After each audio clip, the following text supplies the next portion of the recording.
get him going up the thing. Lula! Lula! Lula, dá uma olhadinha. Lula! Un momento. Bueno, el mensaje lo vamos a dar más o menos a las 3:30 de la tarde. Todos los presidentes van hablando durante el día y no te lo podría comentar hasta que no sea el anuncio. Lo intentamos más tarde entonces. Muy bien, muchas gracias. Vale, gracias a usted, canciller. Que tenga buen día.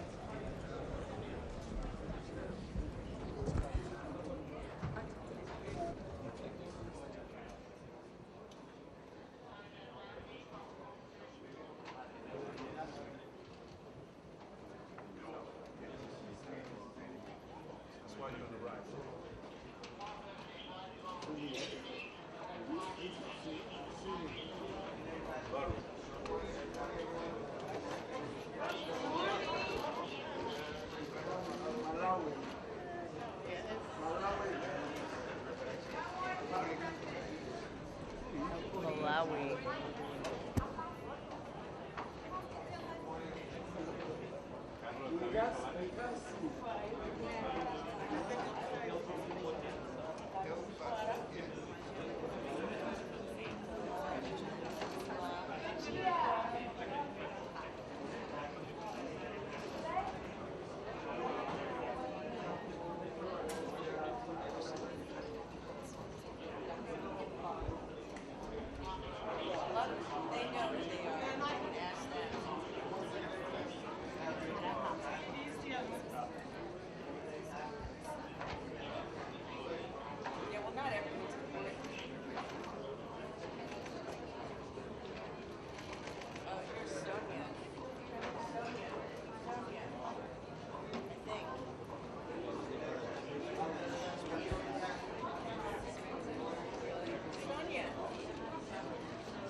Bahrain. Shukran.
Copy.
They've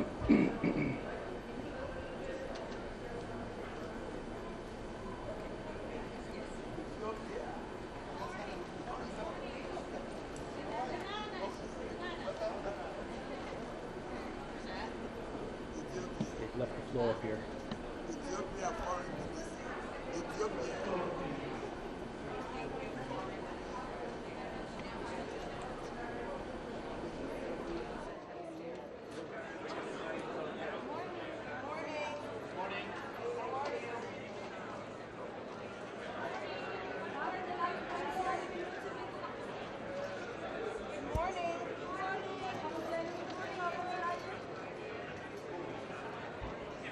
All right, so who is that dude in the black hair?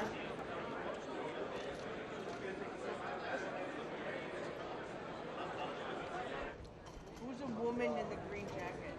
It was the Prime Minister of European Commission. European Commission. A woman in the green jacket?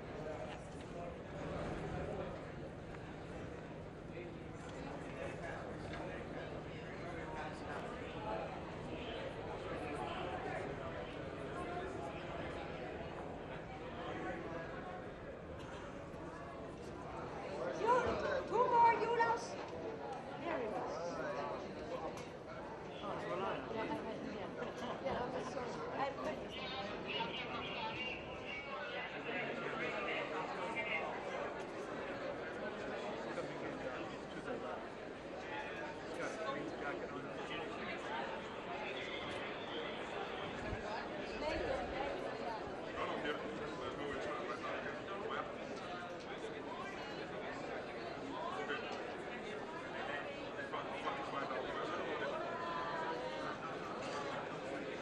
What country?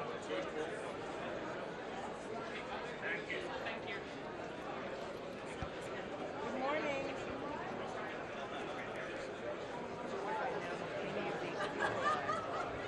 The NATO Stoltenberg.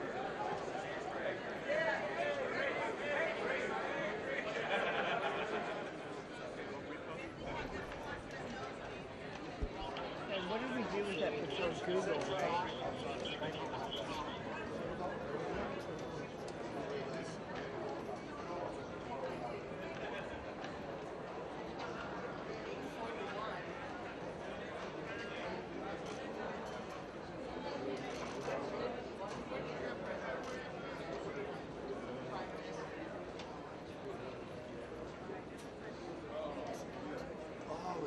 He does. He pulls up there just to.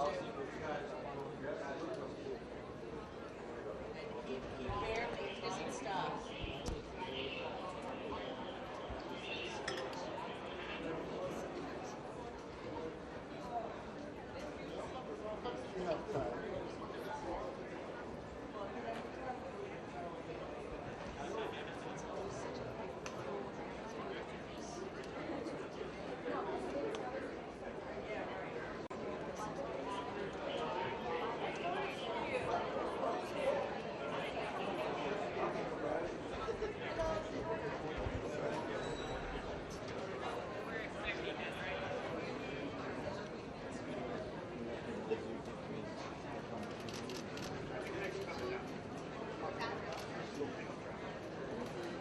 I don't recognize them. I just.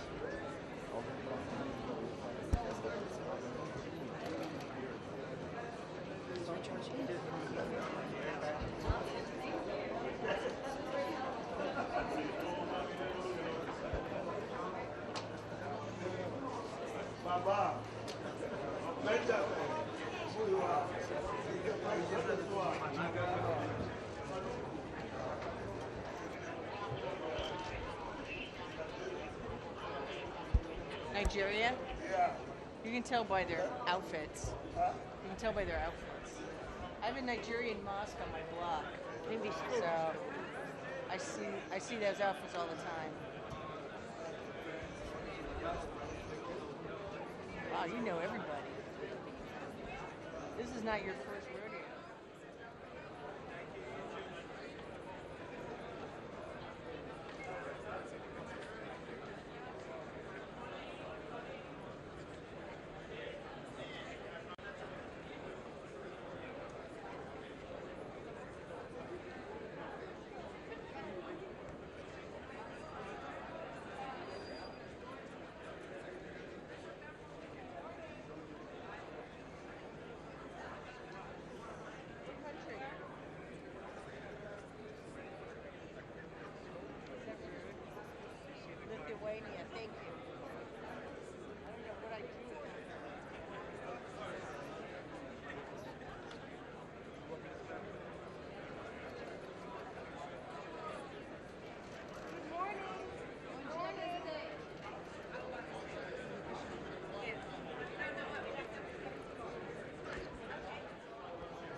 the light go down? I feel like I remember my picture of my setting.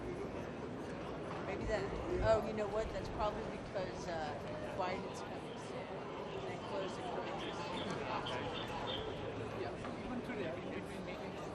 Whenever they close the curtains.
Sabah khair means good morning in Arabic.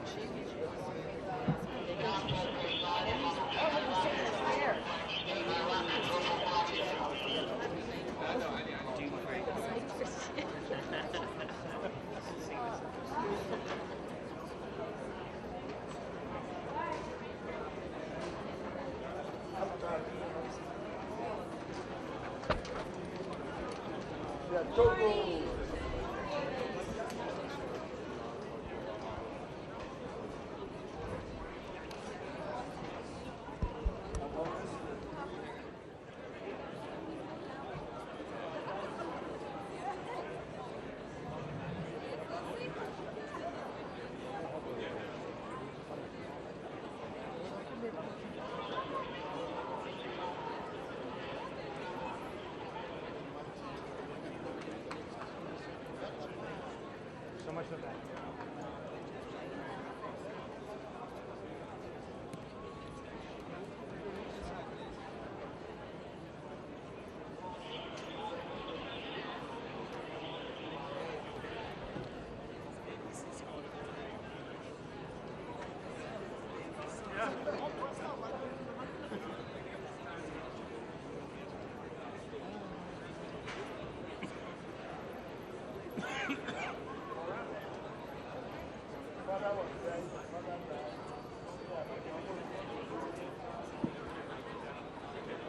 You got the new jello? Yeah, yeah, That's the one you can go eat.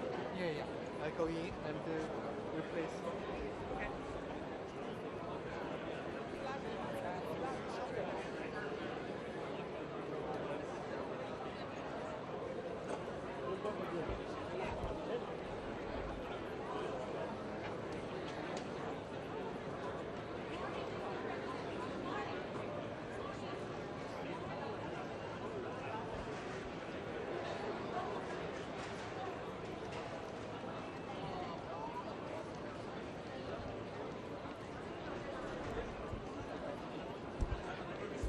You can snack at Norse.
I know I had a photo of for a while.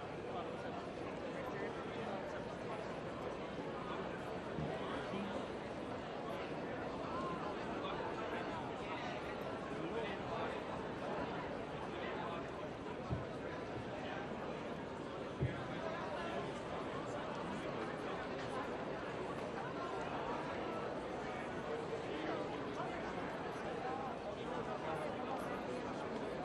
it was a picture.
ayer de hacer que, bueno, que piensen a África, a lo que es el futuro para la juventud, y también de que el mensaje que se está anunciando de que tenemos que hacer que todo el mundo vaya conjunto sobre este nuevo futuro, pensando a la juventud, que es los que van a relevar el futuro, lo que son los futuros de los pueblos, del mundo, se les tiene que considerar y nosotros queremos que no se aparque, que no se quede algunos países detrás, como países como Cuba, que sabemos que están teniendo algunas sanciones que normalmente no deberían tener lugar, o sea, de esto. Y señor presidente, vicepresidente, finalmente África va a poder tener una cadera en el Consejo de Exactamente, y también hablar de los puestos, los 5 puestos que también África debería tener en el Consejo de Seguridad, porque pensamos que ya llevan casi desde 1945 que se creó las Naciones Unidas y África no tiene voz. Y pienso que nosotros vamos a expresar también nuestra posición de que pensamos que ya es tiempo para África para tener los 5 puestos que merece. Gracias. Muchas gracias.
What is he doing now?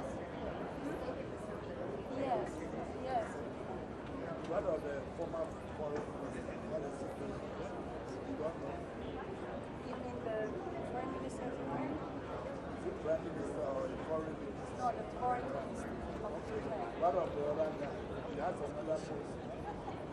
That's clever. I don't know what he's doing.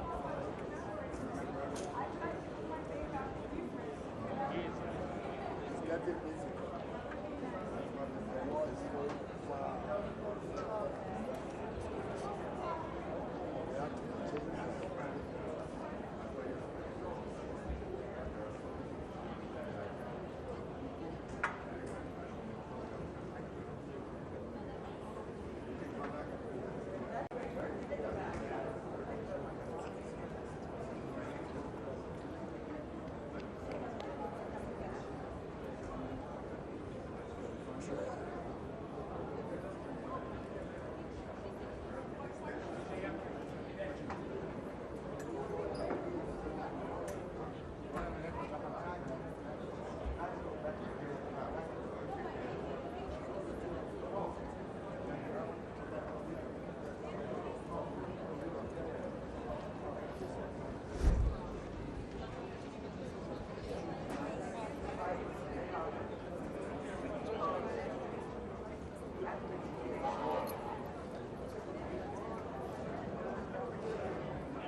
the Secretary General of the United Nations, His Excellency Antonio Guterres.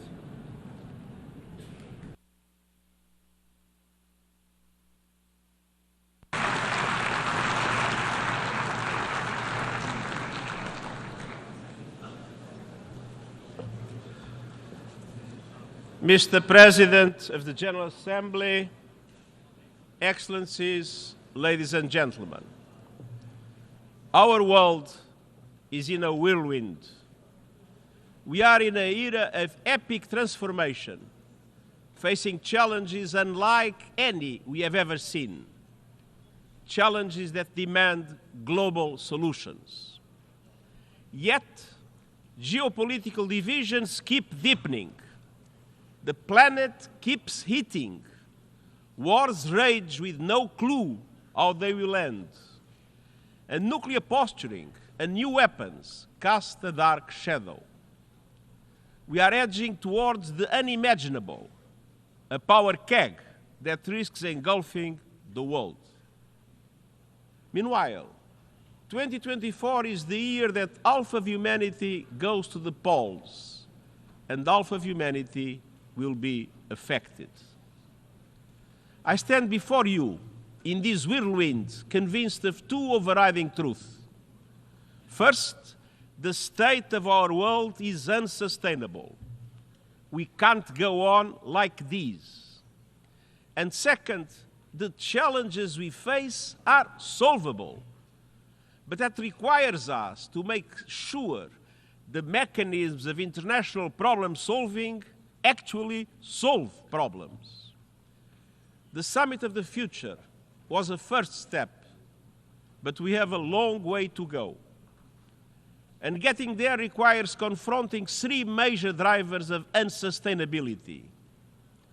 A world of impunity, where violations and abuses threaten the very foundation of international law and UN Charter. A world of inequality, where injustices and grievances threaten to undermine countries or even push them over the edge. And a world of uncertainty, where unmanaged global risks threaten our future in unknowable ways. These worlds of impunity, inequality, and uncertainty are connected and colliding. Excellencies, the level of impunity in the world is politically indefensible and morally intolerable.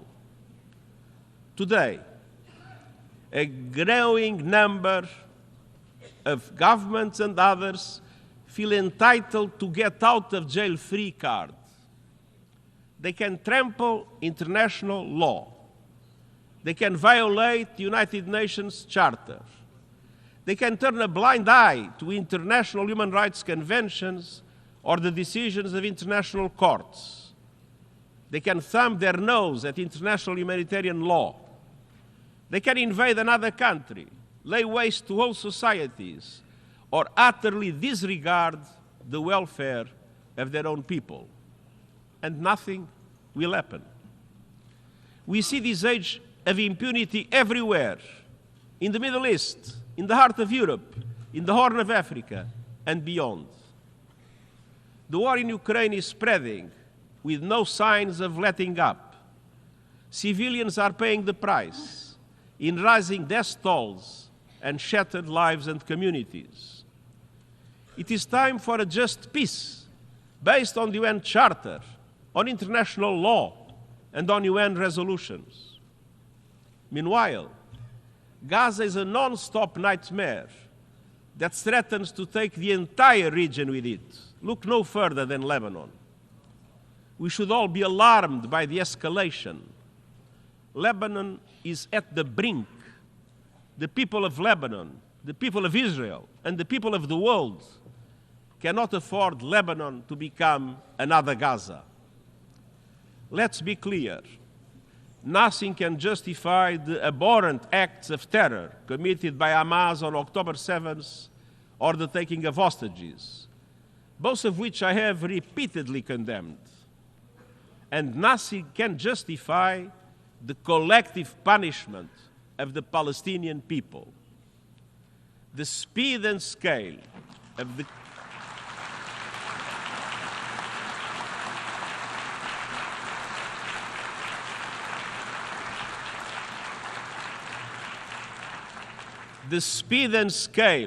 the killing and destruction in Gaza are unlike anything in my years as Secretary General.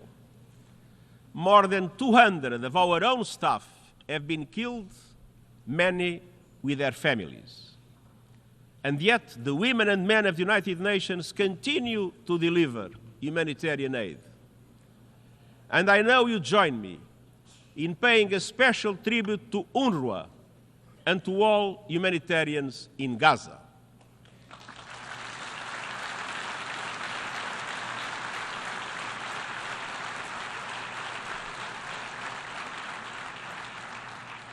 The international community must mobilize for an immediate ceasefire, the immediate and unconditional release of hostages, and the beginning of an irreversible process towards a two-state solution. For those who go on undermining that goal with more settlements, more land grabs, more incitement, I ask, what is the alternative? How could the world accept a one state in which a large number of Palestinians would be included without any freedom, any rights, or dignity? In Sudan, a brutal power struggle has unleashed horrific violence, including widespread rape and sexual assaults. A humanitarian catastrophe is unfolding as famine spreads. Yet outside powers continue to interfere with no unified approach to finding peace. In the Sahel, the dramatic and rapid expansion of the terrorist threat requires a joint approach rooted in solidarity, but regional and international cooperation have broken down. From Myanmar to the Democratic Republic of the Congo, to Haiti, to Yemen and beyond, we continue to see appalling levels of violence and human suffering in the face of a chronic failure to find solutions. Meanwhile, our peacekeeping missions are too often operating in areas where simply there is no peace to keep. Instability in many places around the world is a byproduct of instability in power relations and geopolitical divides. For all its perils, the Cold War had rules. There were hotlines, red lines, and guardrails. It can feel as though we don't have that today, and nor do we have a unipolar world. We are moving to a multipolar world, but we are not yet there yet. We are in a purgatory of polarity. And in this purgatory, more and more countries are filling the spaces of geopolitical divides, doing whatever they want with no accountability. That is why it is more important than ever to reaffirm the Charter, to respect international law, to support and implement decisions of international courts, and to reinforce human rights in the world, anywhere and everywhere.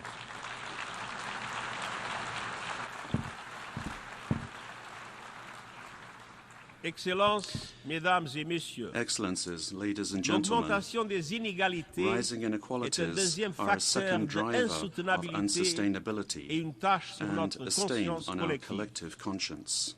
Inequality is not a technical or bureaucratic issue. At its heart, inequality is a question of power with historic roots. Conflict, les bouleversements climatiques climate upheaval, et la crise du coût and de the la cost vie of living crisis étendent ces racines pushing historiques those roots plus profondément even deeper. encore. Dans le même temps, At the le same monde time, peine the encore à world se has not relever recovered de la from the flambée des surge in inégalités inequalities engendrées par la caused by pandémie. the pandemic. Si l'on regarde les 75 Of the pays world's les plus poorest pauvres du 75 monde, countries, un tiers d'entre eux one-third se trouvent are worse aujourd'hui off today dans une situation than they pire were qu'il y a 5 ans. 5 years ago. Au cours de la même période, During that same period, les 5 hommes 5 les plus richest riches de men la in the planète world ont plus que have doublé more than doubled leur fortune. their wealth. Et 1% des habitants de And la the top planète 1% of people détient on Earth own 43% de l'ensemble 43% des of avoirs all financiers global financial mondiaux. assets. Au niveau national, At the certains national gouvernements level, découplent some les governments are inégalités supercharging en inequalities accordant des cadeaux by fiscaux doling out massifs aux massive entreprises tax et aux giveaways ultra-riches to au corporations and the détriment des ultra-rich, investissements dans la while santé, shortchanging l'éducation investments in et la health, protection sociale. education and social protection. Et personne n'est plus lésé que les femmes No et one les is filles du being monde more entier. shortchanged than the world's women and Excellence. girls. Excellences. La discrimination et les abus généralisés Rampant fondés sur le gender-based genre discrimination and constituent abuse l'inégalité la are plus the most répandue dans prevalent toutes les inequality sociétés. across all societies. Chaque jour, il Every semble day, que nous soyons it seems confrontés that à we de are nouveaux cas confronted by révoltants yet more de féminicide, sickening cases de of violences fondées sur femicide, le genre et de gender-based viols violence collectifs and mass rape, en temps de paix both in comme en peacetime tant qu'arme de and guerre. as a weapon of war. Dans certains pays, les lois sont In some utilisées pour countries, menacer laws are la being santé used et les to droits threaten reproductifs. reproductive health and rights. Et en Afghanistan, And in les Afghanistan, lois sont utilisées pour laws are being entériner used to l'oppression lock in the systématique des systematic femmes oppression et of des women filles. and girls. Et je suis désolé de And I constater am sorry to que malgré observe des années de beaux that discours, despite years of talk, l'inégalité de genre gender se manifeste, inequality et je vous is demande on pardon full de le dire, display. elle se Please manifeste forgive me. aujourd'hui It's on encore full pleinement dans display cette enceinte. in this hall as well. Moins de 10% Less than des 10% intervenants au débat of speakers général de cette during this semaine week's sont general des femmes. debate are women. C'est inacceptable, This is surtout unacceptable, quand on sait que especially l'égalité when entre we les know hommes that et gender les femmes equality contribue à la delivers paix, for au peace, développement sustainable durable, à development, l'action climate climatique action, et bien plus and encore. much more. C'est précisément That is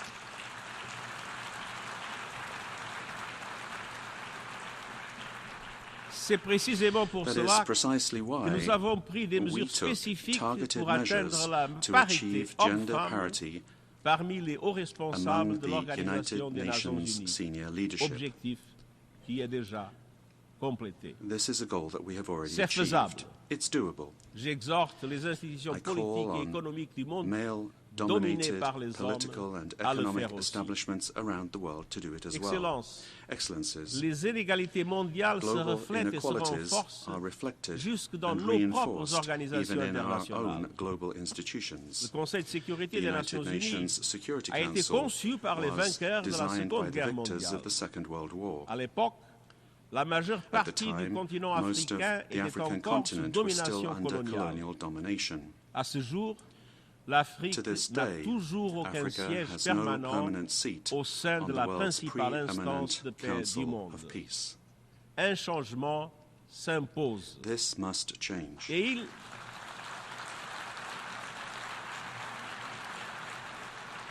Et il en va de même pour l'architecture financière So must the mondiale global financial mise en place architecture il y a set 80 up ans. 80 years ago. Je félicite les dirigeants de la I Banque commend the mondiale et du leaders Fonds of the monétaire World Bank and the international International pour les Monetary mesures Fund importantes for qu'ils ont taking entreprises. the important steps that they Mais comme le have. souligne le pacte But, pour as the l'avenir, Pact for the la Future lutte contre emphasizes, les inégalités tackling exige inequalities une requires accélération de la accelerating réforme reform de of the l'architecture international financière financial internationale. architecture. Au cours des 8 dernières Over the past décennies, 8 decades, l'économie the mondiale global s'est economy développée et has transformée. grown and transformed. Et les institutions de The Bretton Bretton Woods Woods n'ont pas suivi le institutions rythme. have not kept Elles ne pace. sont plus en mesure de They can no fournir longer un filet de provide a sécurité global mondiale, safety net ni d'offrir aux pays en or offer développement developing le niveau de countries the soutien level of dont ils ont support tant that besoin. they need. Dans les pays les plus pauvres du monde, In the world's le coût poorest des intérêts countries, de the la debt dette interest dépasse en payments moyenne now le cost coût des more on investissements dans average than l'éducation, investments in la santé education, et les health, and infrastructures infrastructure publiques réunies. combined. Et à l'échelle du monde, And around the plus de world, 80% more than des cibles des 80% objectifs of de sustainable développement durable development goal ne sont targets pas en bonne are voie. off track.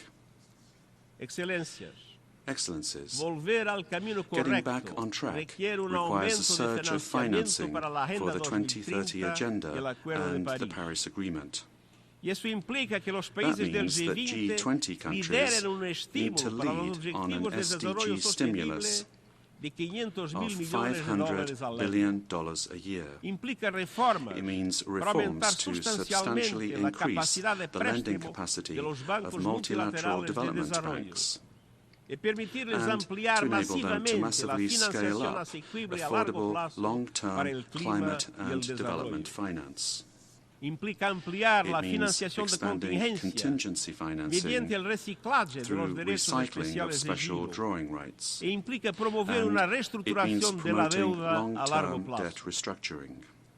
Excelências, não me hago ilusões sobre as barreiras a la reforma do sistema multilateral. Los que tienen poder político y económico o los que creen tenerlo son siempre reacios al cambio. Pero el statu quo ya está agotando su poder. Sin reformas, la fragmentación es inevitable y las instituciones globales perderán legitimidad, credibilidad y eficacia. Excellencies, the third driver of our unsustainable world is uncertainty. The ground is shifting under our feet. Anxiety levels are off the charts, and young people in particular are counting on us and seeking solutions. Uncertainty is compounded by two existential threats: the climate crisis and the rapid advance of technology, in particular artificial intelligence. Excellencies, we are in a climate meltdown. Extreme temperatures, raging fires, droughts, and epic floods are not natural disasters. They are human disasters, increasingly fueled by fossil fuels. No country is spared.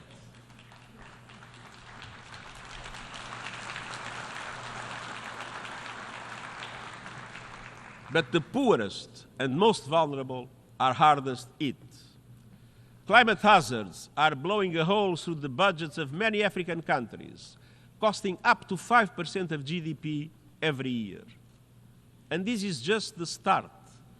We are on course to careen past the global limit of a 1.5-degree temperature rise. But as the problem gets worse, solutions are getting better. Renewable prices are plummeting, rollout is accelerating, and lives are being transformed by affordable, accessible, clean energy. Renewables don't just generate power, they generate jobs, wealth, energy security, and a path out of poverty for millions. But developing countries cannot be plundered in that journey. Our panel on critical minerals has recommended fair and sustainable ways to meet global demand for these resources which are essential to the renewables revolution. Excellencies, a future without fossil fuel is certain. A fair and fast transition is not. That is in your hands. By next year, every country must produce an ambitious new national climate action plan or national determined contributions. And this must bring national energy strategies, sustainable development priorities, and climate ambitions together. They must align with 1.5-degree limit, cover the whole economy, and contribute to every one of the COP28 energy transition targets. An International Energy Agency report released today breaks this down. By 2035, on average, advanced economies must slash energy emissions 80% and the emerging markets 65%. The G20 is responsible for 80% of total emissions. They must lead the charge, keeping with the principle of common but differentiated responsibilities and respective capabilities in the light of different national circumstances. But these must be done with a joint effort, pooling resources, scientific capacities, and proven and affordable technologies for all to be able to reach those targets. I'm honored to be working closely with President Lula of Brazil, who is both G20 chair and COP30 host, to secure maximum ambition, acceleration, and cooperation. We just met for that purpose. Finance is essential. COP29 is around the corner. It must deliver a significant new finance goal. And we also need a loss and damage fund that meets the scale of the challenge and developed countries meeting their adaptation finance promises. And we must finally flip the script on a crazy situation. We continue to reward polluters to wreck our planet. The fossil fuel industry continues to pocket massive profits and subsidies, while everyday people bear the costs of climate catastrophe, from rising insurance premiums to lost livelihoods. I call on G20 countries to shift money from fossil fuel subsidies and investments to a just energy transition, to put an effective price on carbon, and to implement new and innovative sources of financing, including solidarity levies on fossil fuel extraction through legally binding, transparent mechanisms. All by next year, and this taking into account that those who shoulder the blame must foot the bill. Polluters must pay.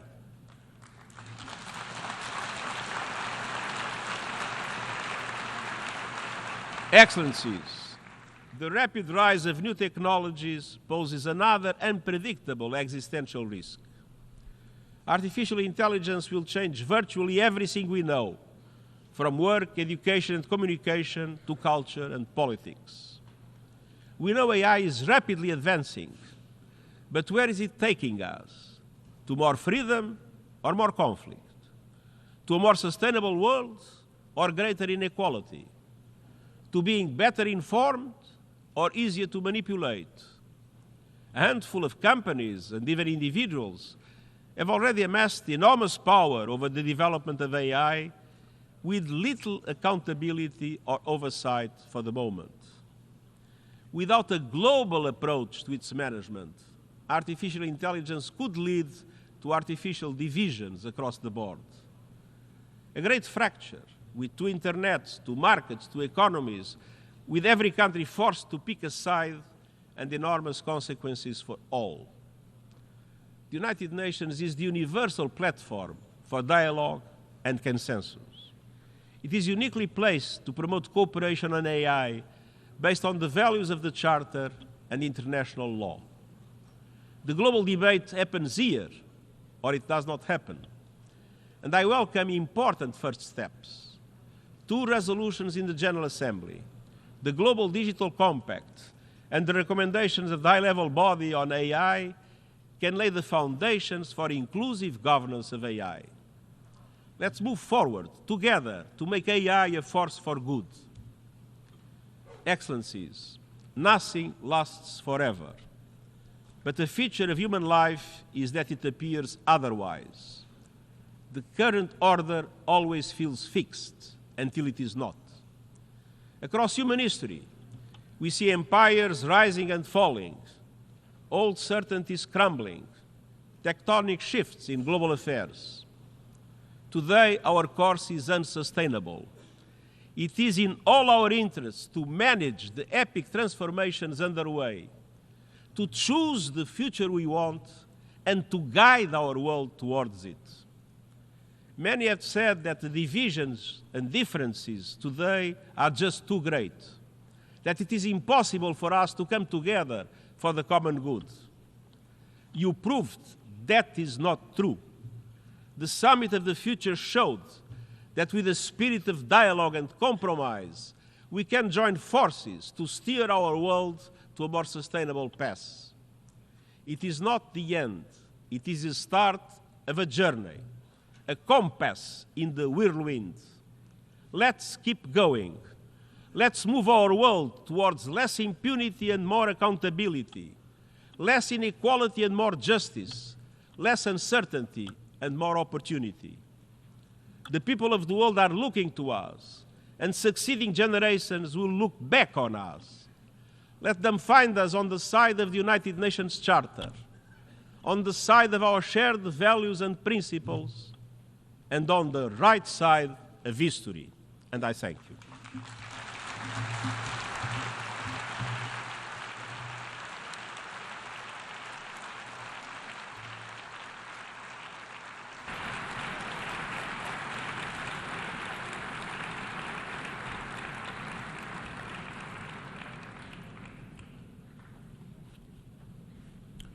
I thank the Secretary General.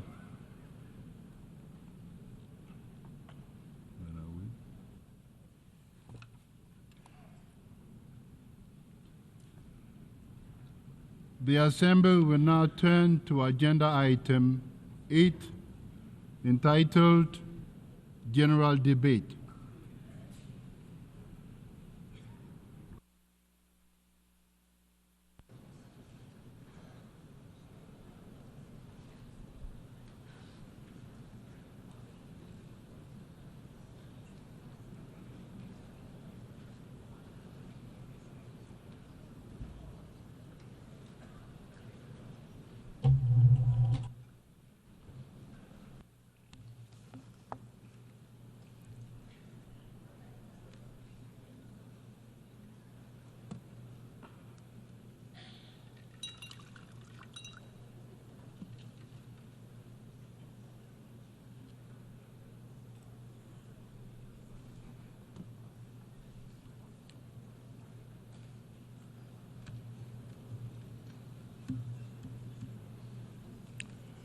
Excellencies, Heads of State and Government, Your Excellency Antonio Guterres, Secretary General of the United Nations, Honorable Ministers, distinguished delegates, ladies and gentlemen, good morning. I extend a heartfelt welcome to the delegations from member states, observers, and esteemed guests. It is my profound honor and privilege to welcome you to this august hall for the general debate of the 79th session of the General Assembly. Before I proceed, I would like to recognize the presence here today of 9 of my predecessors, past presidents of the General Assembly. Although barely 2 weeks in the job, I can already appreciate the challenges they navigated through. The general debate remains one of the world's most inclusive, representative, and authoritative platforms for global reflection and collective action. This year, the urgency of our task cannot be overstated. We are falling behind in our pursuit of the Sustainable Development Goals. I am informed that with just 5 years to go, less than 18% of the goals have been achieved. Also, the climate crisis is no longer a distant threat. It is here now, ravaging ecosystems and dismantling the livelihoods of entire communities. Conflicts rage from the Middle East to Ukraine, from Haiti to South Sudan, leaving in their wake death, destruction, and immense suffering. I call for an immediate ceasefire in all these conflict settings. For almost a year now, the people of Gaza and Israel have been caught in a spiraling cycle of conflict and retribution. I take this opportunity to call for an immediate ceasefire for the Hamas-Israel war, the unconditional release of hostages, and for all parties to abide by international law, including international humanitarian law, and work towards a just and lasting solution grounded in the United Nations Charter, relevant resolutions, and international law ensuring dignity for both Palestinians and Israelis.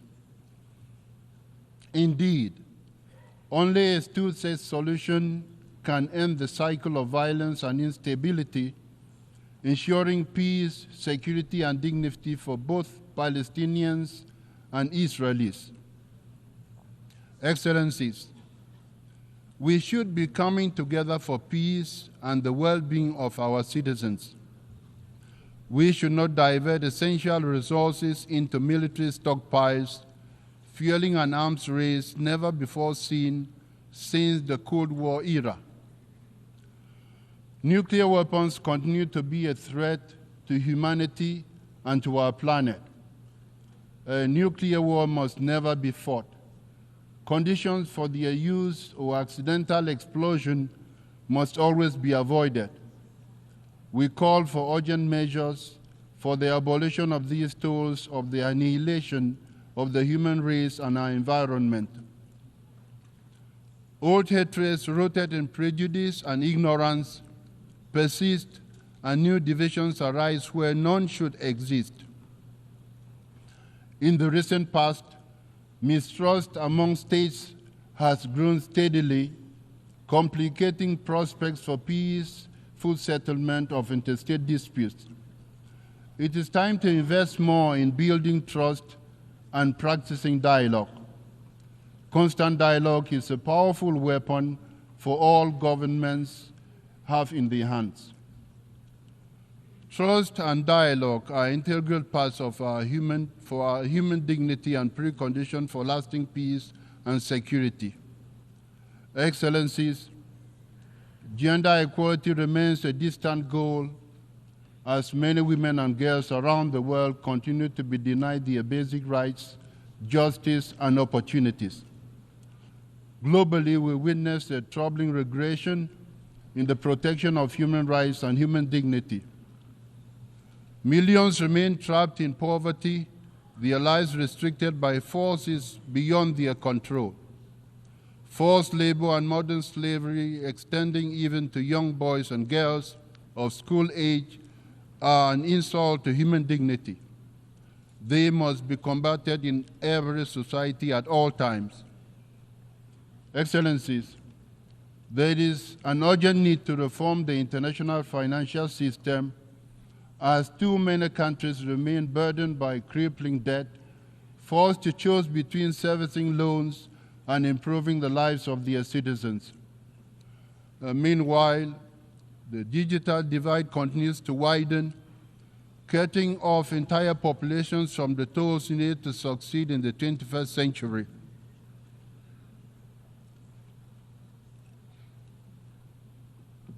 Excellencies, we are not mere spectators of these crises, nor are we powerless to act. Within this hall are the leaders and representatives of the world's nations, the very people with the authority and responsibility to shape the course of our shared future. At our disposal is one of the most powerful tools for positive change: international cooperation grounded in the undeniable truth that even the most powerful nation cannot solve these complex borderless challenges alone. This truth was reaffirmed through our efforts at the Summit of the Future and the consensus adoption of the Pact of the Future. The Pact of the Future charts a path forward, reinvigorating our multilateral institutions with renewed energy, focus, and clarity to meet the demands of a rapidly changing world. Let us build on this momentum. Excellencies, a better world begins with unlocking the potential of we, the peoples of the world. Freedom and good governance ensure that no one, no individual, no community is left behind. In this endeavor, we must never overlook the challenges faced by the small island developing states, the landlocked developing states, the least developing countries, and the small states. It is incumbent on the United Nations to do more than just express solidarity. Specific programs responding to the unique situations in which these groups of states find themselves must be envisaged. This will be a priority of my presidency. Africa is one of the priorities of the United Nations. We must support Africa. The African Union's Agenda 2063 presents a bold and transformative vision for the continent. Africa currently has the youngest population in the world. and by 2063, 1 in 4 people will be African. The generation of resources for the well-being of these peoples has been much slower than the population growth. We must not let Africa's potential go unrealized. In fact, to truly unlock Africa's vast potential, we must actively cultivate global partnerships that align with the continent's aspirations and drive its success. In this endeavor, I look forward to working with member states of the United Nations this year on keeping Africa at the heart of our agenda. Excellencies, in this 79th session, I also want to prioritize multilingualism as a recognition of our world's cultural and linguistic richness. We understand that the multitude of languages, cultures, and perspectives should not be viewed as a source of division, but as a wellspring of strength. Excellencies, we anticipate a very successful high-level week. In addition to the recently concluded Summit of the Future and this ongoing general debate, several critical high-level events are expected to take place. These include the high-level event on microbial resistance, the high-level meeting on addressing the existential threats posed by sea level rise, and the high-level plenary meeting to commemorate and promote the International Day for the Total Elimination of Nuclear Weapons. Throughout the 79th session, we will address the urgent issues of our time. While we may not agree on every issue, we all share the same fundamental goal: to build a better world for everyone, everywhere. Here today are representatives from 193 member states, each embodying our collective aspirations, each guided by a shared vision. The path ahead is difficult, fraught with obstacles that may at times seem insurmountable, but they are not impassable. We have the tools, the knowledge, and the collective will to overcome these challenges if we act together with courage and conviction. Thank you.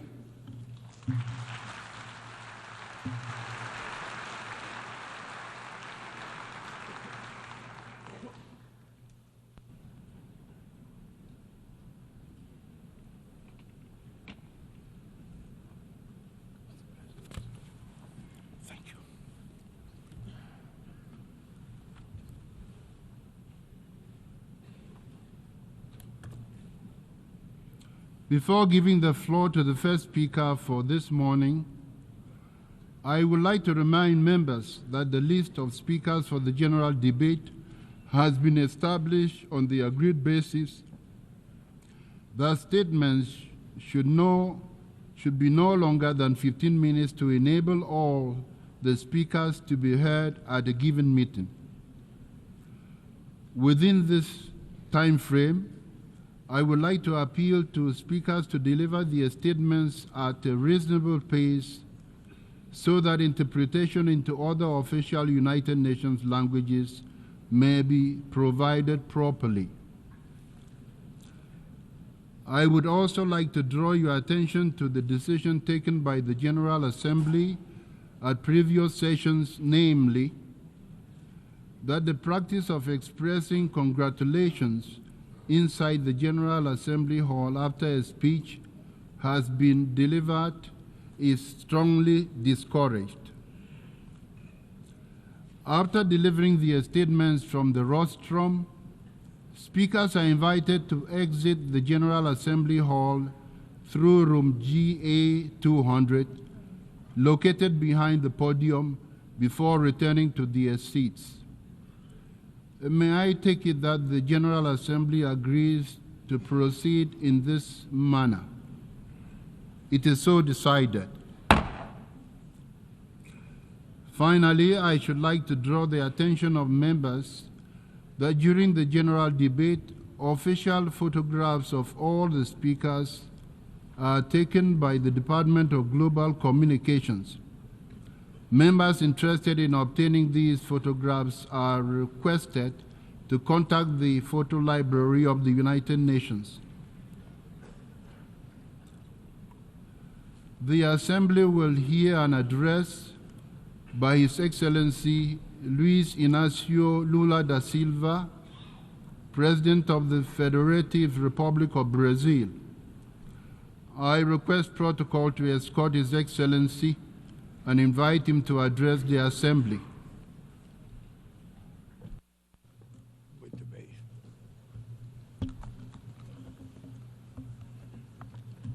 Meus cumprimentos. My greetings to the President of the General Assembly, Mr. Yang. I'd like to greet the Secretary General, Antonio Guterres, and each of the heads of state and government and delegates present. I'd like to address specifically to the Palestinian delegation who is taking part in this opening session for the first time as an observer member.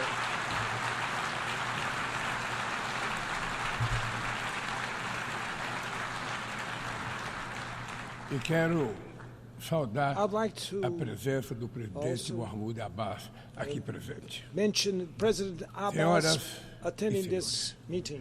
Adotamos Ladies and ontem, gentlemen, the day aqui before neste mesmo yesterday, plenário, here in this very plenary, we adopted the Pact Sua for the difícil Future. aprovação Its difficult demonstra o approval shows enfraquecimento the de nossa weakening of capacidade our coletiva de collective negociação e capacity de for diálogo. negotiation and Seu dialogue. alcance Its limitado limited scope também é a is expressão also do an paradoxo expression do of the nosso tempo. paradox of our Andamos em time. círculos We walk entre around in compromissos circles possíveis que between levam possible a commitments that resultados lead to insuficientes. insufficient results. Nem mesmo Not even com a tragédia with da the tragedy of Covid-19 fomos COVID-19 capazes de were nos we unir able em torno de to unite tratado sobre around a treaty pandemias on na pandemics at Organização the Mundial World da Health Saúde. Organization. Precisamos ir We need muito to go além much e further dotar and a ONU provide dos the meios UN necessários with para the enfrentar as necessary mudanças means to face the vertiginosas do dizzying panorama changes in the internacional. international panorama. Vivemos momentos de We are crescentes living in a angústias, time of growing frustrações, tensões anguish, e medo. frustration, Testemunhamos a tension, and alarmante fear. We escalada are de disputas witnessing an geopolíticas alarming e de escalation of rivalidade geopolitical estratégica. disputes and strategic 2023 rivalries. ostenta o 2023 triste recorde do holds maior the número de sad record conflitos of the desde a highest Segunda Guerra number of Mundial. conflicts since Os World War gastos II. militares globais Global military cresceram pelo spending nono grew ano for the ninth consecutivo e consecutive atingiram year and 2 reached trilhões e 400 bilhões de $2.4 dólares. trillion.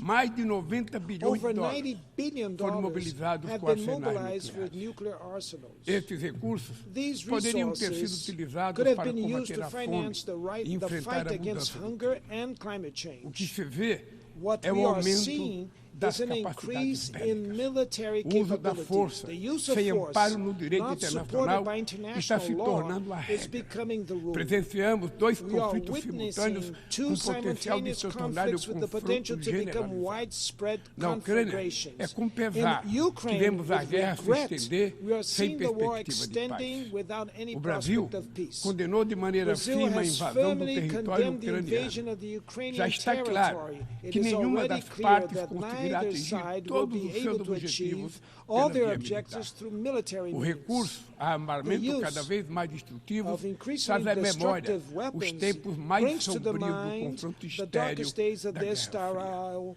Cold Criar War condições confrontation. para a Creating retomada conditions do for diálogo resuming direto entre direct as dialogue partes é between the crucial parties nesse momento. is crucial at Esta this time. é a mensagem do This is a entendimento message de 6 of the pontos 6 que China e points of Brasil understanding oferecem that para China que se and Brazil instale offer processo de for a diálogo process e o of fim dialogue da to be established hostilidade. and for the Em Gaza hostilities e na to end. Cisjordânia, In Gaza assistimos and a the uma das West maiores Bank, we are crises witnessing one humanitárias of da the história greatest recente humanitarian e crises que in agora recent se expande history, which is now perigosamente para o spreading Líbano. dangerously to O que Lebanon. começou como ação What terrorista began de as a fanáticos terrorist contra civis action by israelenses fanatics inocentes against tornou-se uma innocent punição Israeli coletiva civilians de has todo become a o collective povo punishment palestino. for the entire São mais Palestinian de people. 40 mil vítimas There fatais, have been over em sua maioria 40,000 fatal mulheres e victims, crianças. mostly women and O direito de children. defesa The right to defense transformou-se no has direito de become the vingança, right to que vengeance, impede which acordo prevents para a an liberação de agreement for the reféns release of e adia o hostages cessar-fogo. and postpones the ceasefire. Conflitos esquecidos no Sudão Forgotten e no Iêmen conflicts in Sudan impõem and Yemen sofrimento are atroz causing a quase 30 excruciating milhões suffering de to pessoas. nearly 30 million Este ano, people.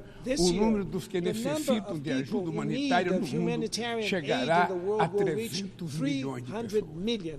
Em tempos de In crescente times of polarização, increasing expressões polarization, como expressions desglobalização such as se tornaram deglobalization and corriqueiras. decoupling Mas have é become impossível commonplace, but it is desplanetizar impossible nossa to vida em comum. deplanetize our Estamos life together. condenados à We're doomed to climate interdependência change, da mudança interdependence. O planeta The já não planet is no espera longer para cobrar da waiting to próxima demand geração payment for the e next está generation farto de and acordos is fed up with climáticos que não são unfulfilled cumpridos. climate agreements. Está cansado It's de meta tired de redução of de emissão neglected de carbon carbono reduction negligenciadas do auxílio and financeiro financial aid to aos poor países countries that pobres does que nunca not chega. arrive. O negacionismo Denialism sucumbe succumbs ante as to evidências evidence do aquecimento global global. warming. 2024 caminha para ser o ano mais quente da história moderna. Furacões no Caribe, tufões na Ásia, seca e inundações na África e chuvas torrenciais na Europa deixam um rastro de morte e de destruição. No sul do Brasil, tivemos a maior enchente desde 1941. A Amazônia está atravessando a pior estiagem em 45 anos. Incêndios florestais se alastraram pelo país e já devoraram 5 milhões de hectares apenas no mês de agosto. O meu governo não terceiriza a responsabilidade e nem abdica da sua soberania. Já fizemos muito, mas sabemos que é preciso fazer muito mais. Além de enfrentar os desafios da crise climática, lutamos contra quem lucra com a degradação ambiental. Não transigiremos com litígios ambientais, com o garimpo ilegal e com o crime organizado. Reduzimos o desmatamento na Amazônia em 50% no último ano e vamos erradicá-lo até 2030. Não é mais admissível pensar em soluções para as florestas tropicais sem ouvir os povos indígenas, comunidades tradicionais e todos aqueles que vivem nelas. Nossa visão de desenvolvimento sustentável está alicerçada no potencial da bioeconomia. O Brasil sediará a COP30 em 2025, de que o multilateralismo é o único caminho para superar a urgência climática. Nossa contribuição nacionalmente determinada, o NDC, será apresentada ainda este ano, em linha com o objetivo de limitar o aumento da temperatura do planeta a 1,5 graus. O Brasil desponta como celeiro de oportunidade neste mundo revolucionado pela transição energética. Somos hoje um dos países com a matriz energética mais limpa do mundo. 90% da nossa eletricidade provém de fontes renováveis, como a biomassa, a hidrelétrica, a solar e a eólica. Fizemos opção pelos biocombustíveis há 50 anos, muito antes que a discussão sobre energias alternativas ganhasse tração. Estamos na vanguarda em outros nichos importantes, como da produção do hidrogênio verde. É hora de enfrentar o debate sobre o ritmo lento da descarbonização do planeta e trabalhar por uma economia menos dependente de combustíveis fósseis. Senhor Presidente, na América Latina vive-se desde 2014, uma segunda década perdida. O crescimento médio da região nesse período foi de apenas 0,9%, metade do verificado na década perdida de 1990. Essa combinação de baixo crescimento e altos níveis de desigualdade resulta em efeitos nefastos sobre a paisagem política. Tragada por disputas muitas vezes alheias à região, nossa vocação de cooperação e entendimento se fragiliza. É injustificável manter Cuba em uma lista unilateral de estados que supostamente promovem terrorismo e impor medidas coercitivas unilaterais que penalizam indevidamente as populações mais vulneráveis. No Haiti, é inadiável conjugar ações para restaurar a ordem pública e promover o desenvolvimento. No Brasil, a defesa da democracia implica ação permanente anti-investidas extremistas, messiânicas e totalitárias que espalham o ódio, a intolerância e o ressentimento. Brasileiras e brasileiros continuarão a derrotar os que tentam solapar as instituições e colocá-las a serviço de interesses. A democracia precisa responder às legítimas aspirações dos que não aceitam mais a fome, a desigualdade, o desemprego e a violência. No mundo globalizado, não faz sentido recorrer a falsos patriotas e isolacionistas. Tampouco a esperança no recurso a experiências ultraliberais que apenas agravam as dificuldades de um continente depauperado. O futuro de nossa região passa, sobretudo, por construir um Estado sustentável, eficiente, inclusivo e que enfrente todas as formas de discriminação, que não se intimida ante indivíduos, corporação ou plataformas digitais que se julgam acima da lei. A liberdade é a primeira vítima de um mundo sem regras. Elementos essenciais da soberania incluem o direito de legislar, julgar disputas e fazer cumprir as regras dentro de seu território, incluindo o ambiente digital. O Estado que estamos construindo é sensível às necessidades dos mais vulneráveis, sem abdicar de fundamentos macroeconômicos. A falsa oposição entre o Estado e mercado foi abandonada pelas nações desenvolvidas que voltaram a praticar políticas industriais ativas e forte regulação da economia doméstica. Na área de negligência da inteligência artificial, vivenciamos a consolidação de assimetrias que levam a um verdadeiro oligopólio do saber. Avança a concentração sem precedentes na mão de pequeno número de pessoas e de empresas sediadas em um número ainda menor de países. Interessa-nos uma inteligência artificial emancipadora, que também tenha a cara do sul global e que fortaleça a diversidade cultural, que respeite os direitos humanos, proteja dados pessoais e promova a integridade da informação.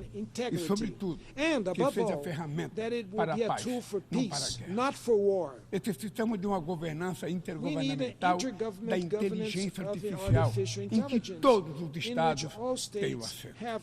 Senhor Presidente, as condições para acesso a recursos financeiros seguem proibitivas para a maioria dos países de renda baixa e média. O fardo da dívida limita o espaço fiscal para investir em saúde e educação, reduzir as desigualdades e enfrentar a mudança.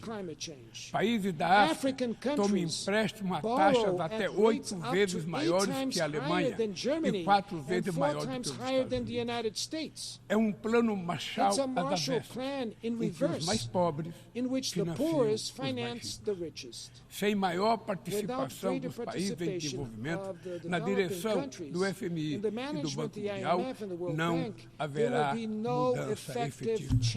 Enquanto os objetivos do desenvolvimento sustentável ficam para trás, as 150 maiores empresas do mundo obtiveram juntas um lucro de $1 trilhão e 800 bilhões de dólares nos últimos 2 anos. A fortuna dos 5 principais bilionários mais que dobrou desde o início dessa década, ao passo que 60% da humanidade ficou mais pobre. Os super-ricos pagam proporcionalmente muito menos impostos do que a classe trabalhadora. Para corrigir essa anomalia, o Brasil tem insistido na cooperação internacional para desenvolver padrões mínimos de tributação global. Os dados divulgados há 2 meses pela FAO months ago, on the state of food insecurity in the world is shocking. The number of people going hungry around the world has increased by more than 152 million since 2019. This means that 9% of the world's population, 733 million people, are undernourished. The problem is severe in Africa and Asia, but it also persists in parts of Latin America. Women and girls make up the majority of people facing hunger in the world. Pandemics, armed conflicts, climate events, and agricultural subsidies from rich countries are increasing the scope of this scourge. But hunger is not just the result of external factors. It arises above all from political choices. Today, the world produces more than enough food to eradicate it. What is missing is for conditions to be created so that food may be affordable. This is my government's most urgent commitment. End hunger in Brazil, as we did in 2014. In 2023 alone, we lifted 24,400,000 people out of a condition of severe food insecurity. The Global Alliance Against Hunger and Poverty, which we will launch in Rio de Janeiro in November, was born from this political will and this spirit of solidarity. It will be one of the main results of the Brazilian G20 chairmanship and is open to the world. Todos os que queiram se somar a este esforço coletivo serão muito bem-vindos. Senhor Presidente, Mr. President, ladies and gentlemen, prestes a completar about to 80 turn anos, 80, a the Carta United das Nations Nações Charter Unidas nunca has passou por never uma reforma undergone vigente. comprehensive reform. Apenas Only 4 emendas foram 4 aprovadas, amendments todas were elas passed, entre all of them 1965 between e 1965 and 1973. A versão atual The da Carta Charter's não current trata de version alguns dos fails desafios to address mais some of prementes humanity's da most humanidade. pressing Na challenges. fundação da ONU, When the UN was éramos founded, we 51 were países. 51 countries. Hoje, We are somos now 193. 193 Várias countries. nações, Several principalmente no countries, mainly continente on the africano, African continent, estavam sob domínio were under colonial e colonial não tiveram rule voz sobre when the seus UN was objetivos founded and e had no funcionamento. say over its E goals não and functioning. existe equilíbrio There de is gênero no no exercício gender balance das in the mais highest altas positions. funções. O cargo The de position of secretário-geral Secretary-General jamais has never foi been ocupado held por by uma a mulher. woman.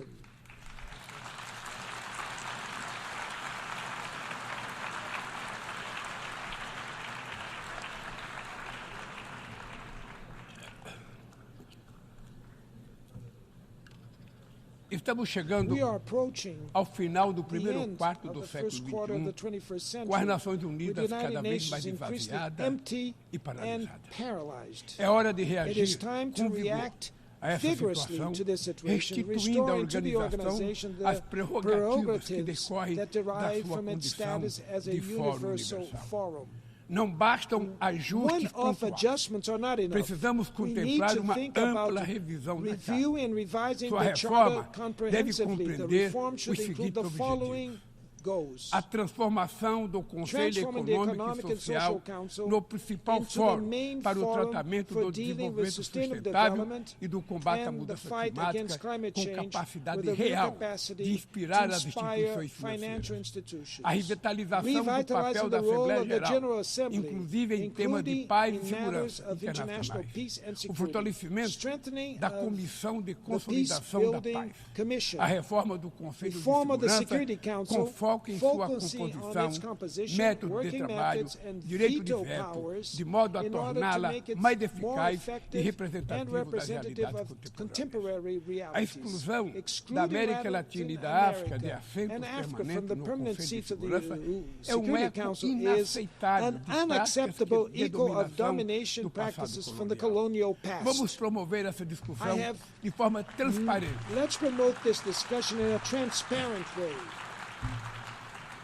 Vamos promover essa discussão de forma transparente, em consulta no G77, no G20, nos BRICS, na CELAC, no CARICOM e tantos outros espaços que existem para discutir. Não tem ilusões sobre a complexidade de uma reforma como essa, que enfrentará interesses cristalizados de manutenção do status quo. Exigirá enorme esforço de negociação, mas essa é a nossa responsabilidade. Não podemos esperar por outra tragédia mundial, como a Segunda Grande Guerra, para só então construir sobre seus escombros uma nova governança global. A vontade da maioria pode persuadir os que se apegam às expressões cruas dos mecanismos de poder. Neste plenário, ecoam as aspirações de toda a humanidade. Aqui, travamos os grandes debates do mundo. Neste fórum, buscamos as respostas para os problemas que afligem o planeta. Recai sobre a Assembleia Geral, expressão maior do multilateralismo, a missão de pavimentar o caminho para o futuro. Muito obrigado e boa sorte.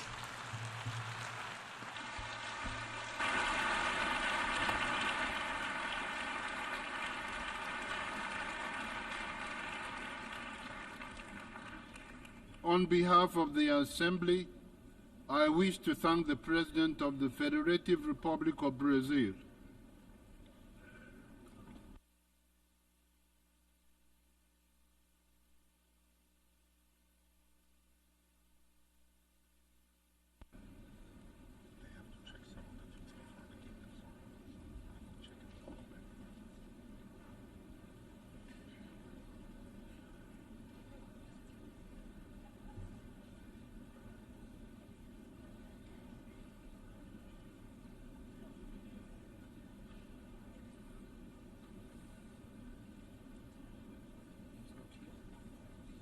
they're checking a few things before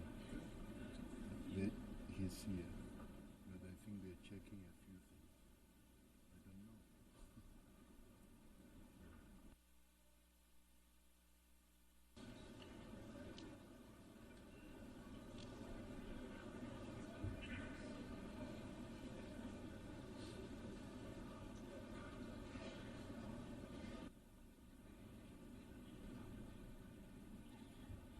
Just driving another minute.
Assembly will hear an address by His Excellency Joseph R. Biden, Jr., President of the United States of America. I request protocol to escort His Excellency and invite him to address the Assembly.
My fellow leaders, today is the fourth time I've had the great honor of speaking to this assembly as President of the United States.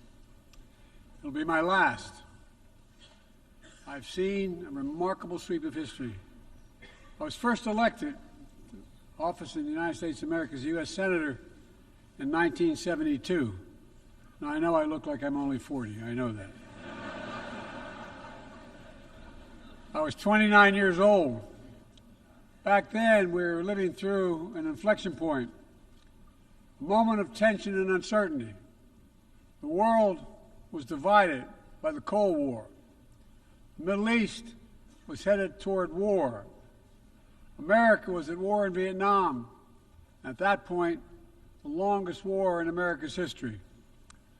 Our country was divided and angry, and there were questions about our staying power and our future. But even then, I entered public life not out of despair, but out of optimism. The United States and the world got through that moment. It wasn't easy or simple without significant setbacks. But we go on to reduce the threat of nuclear weapons through arms control, and then go on to bring the Cold War itself to an end. Israel and Egypt went to war, but then forged a historic peace. We ended the war in Vietnam. The last year in Hanoi, I met with the Vietnamese leadership. We elevated our partnership to the highest level. It's a testament to the resilience of the human spirit and the capacity for reconciliation. That today the United States and Vietnam are partners and friends. And it's proof that even from the horrors of war, there's a way forward. Things can get better. We should never forget that. I've seen that throughout my career. In the 1980s, I spoke out against apartheid in South Africa. And then I watched the racist regime fall. In the 1990s, I worked to hold Milosevic accountable for war crimes. He was held accountable.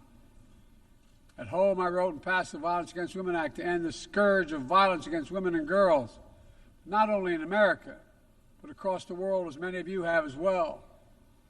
But we have so much more to do, especially against rape and sexual violence as weapons of war and terror. We were attacked on 9/11 by al-Qaeda and Osama bin Laden. We brought him justice. Then I came to the presidency at another moment of crisis and uncertainty. I believed America had to look forward. New challenges, new threats, new opportunities were in front of us. We need to put ourselves in a position to see the threats, to deal with the challenges, and to seize the opportunities as well. We need to end the era of war that began on 9/11. As Vice President to President Obama, he asked me to work to wind down the military operations in Iraq and we did, painful as it was. When I came to office as president, Afghanistan had replaced Vietnam as America's longest war. I was determined to end it, and I did. It was a hard decision, but the right decision. 4 American presidents had faced that decision, but I was determined not to leave it to the 5th. It was a decision accompanied by tragedy. 13 brave Americans lost their lives, along with hundreds of Afghans in a suicide bomb. I think those lost lives, I think of them every day.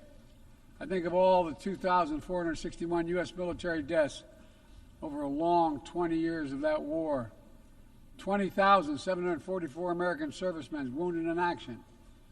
I think of their service, their sacrifice, and their heroism.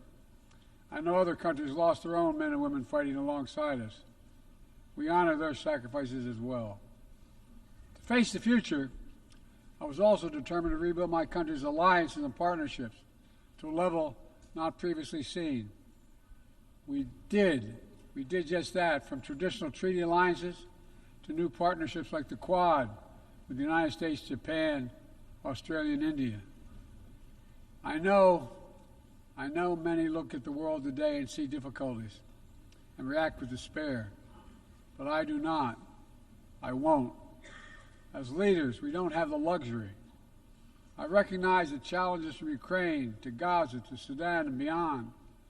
War, hunger, terrorism, brutality, record displacement of people, a climate crisis, democracy at risk, strains within our societies, the promise of artificial intelligence and its significant risk.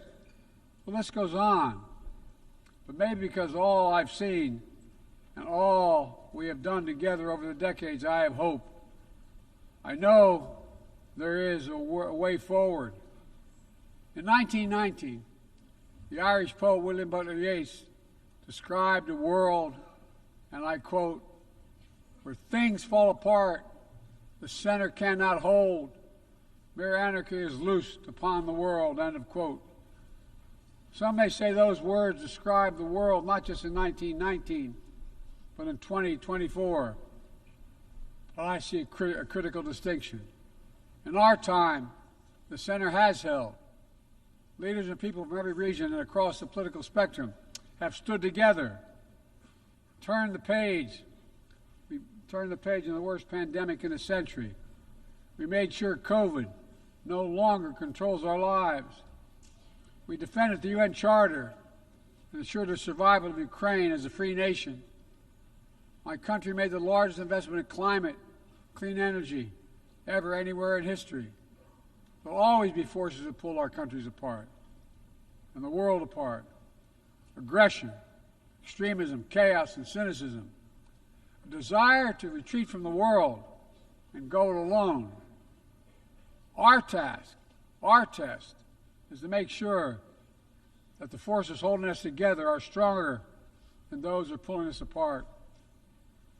That the principles of partnership that we came here each year to uphold can withstand the challenges.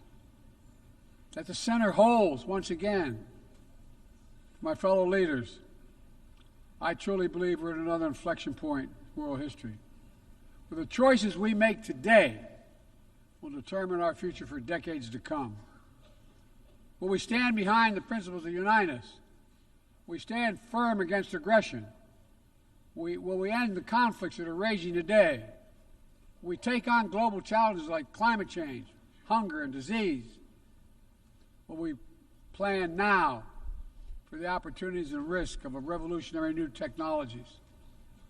I want to talk today about each of these decisions and the actions, in my view, we must take.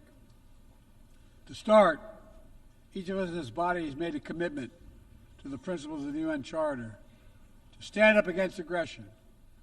When Russia invaded Ukraine, we could have stood by and merely protested.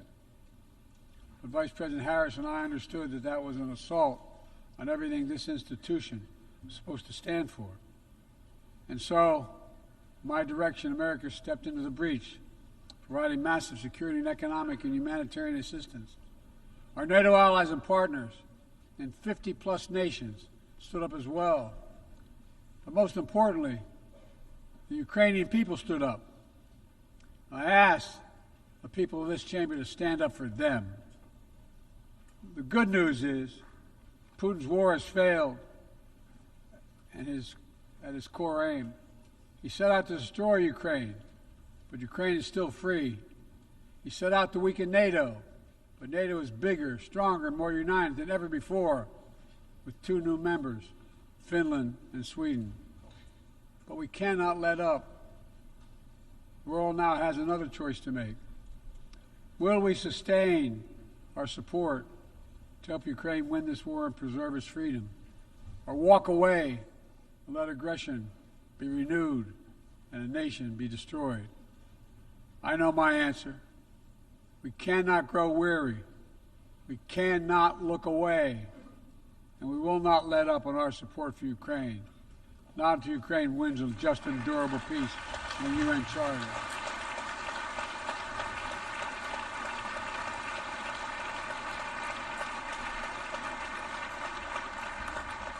We also need to uphold our principles as we seek to responsibly manage the competition with China so it does not veer into conflict.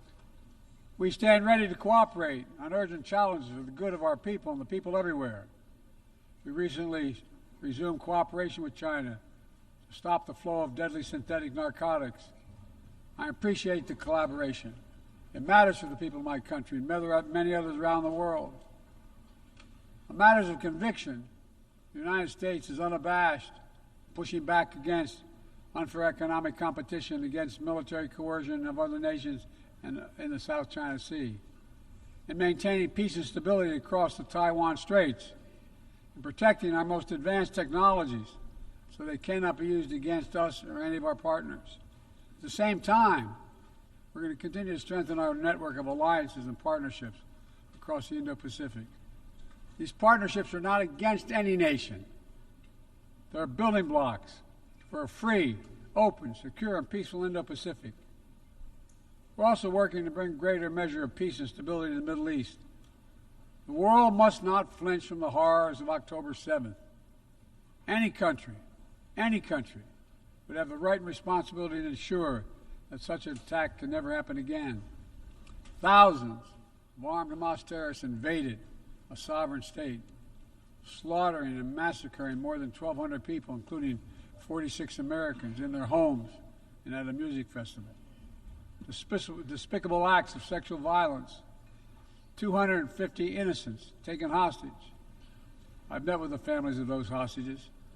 I've grieved with them. They're going through hell. Innocent civilians in Gaza are also going through hell. Thousands and thousands kills, including aid workers.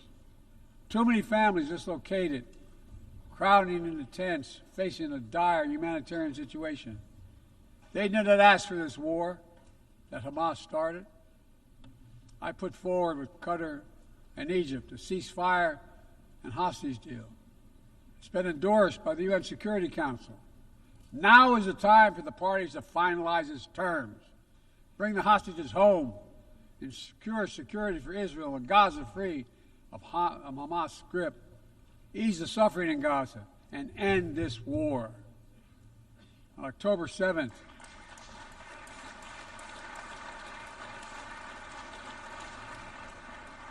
since October 7th, we've also been determined to prevent a wider war that engulfs the entire region.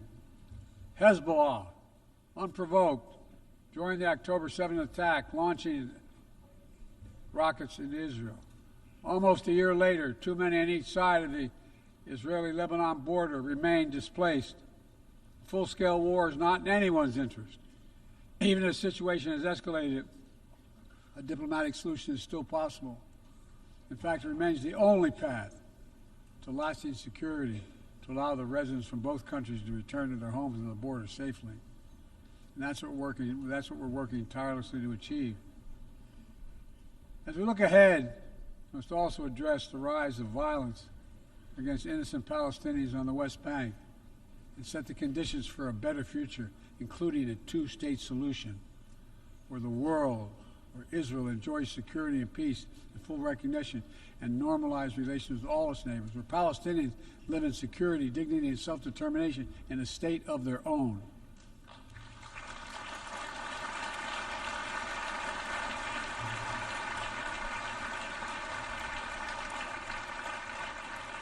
Progress toward peace will put us in a stronger position to deal with the ongoing threat posed by Iran.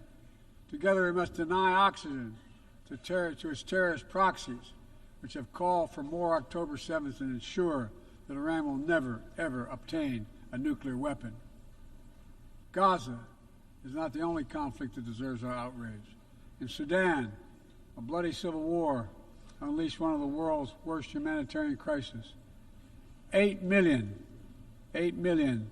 on the brink of famine. Hundreds of thousands already there.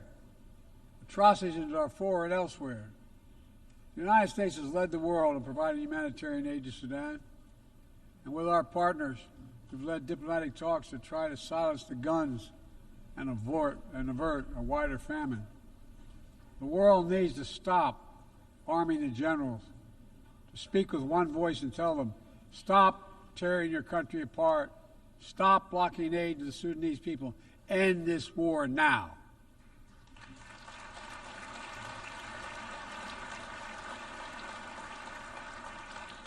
But people need more than the absence of war. They need a chance to live in dignity. They need to be protected from the ravages of climate change, hunger, and disease. Our administration has invested over $150 billion to make progress and other sustainable development goals. It includes $20 billion for food security, and over $50 billion for global health.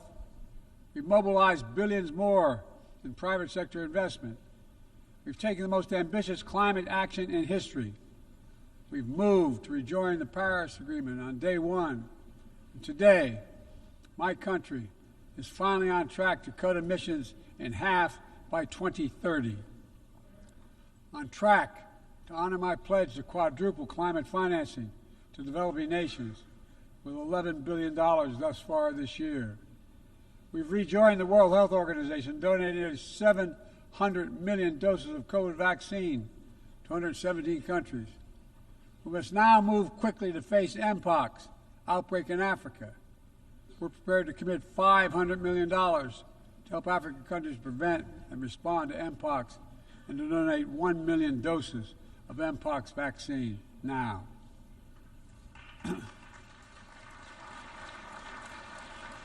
We call on our partners to match our pledge and make this a billion-dollar commitment to the people of Africa.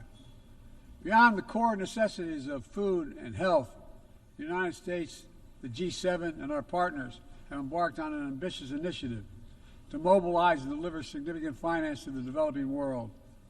We're working to help countries build out their infrastructure, to clean energy transition, to their digital transformation, to lay new economic foundations for a prosperous future. It's called the Partnership for Global Infrastructure and Investment. We've already started to see the fruits of this emerge in Southern Africa and Southeast Asia and in the Americas. We have to keep it going. I want to get things done together. In order to do that, we must build a stronger, more effective, and more inclusive United Nations. The UN needs to adapt and bring new voices and new perspectives. That's why we support reforming and expanding the membership of the UN Security Council.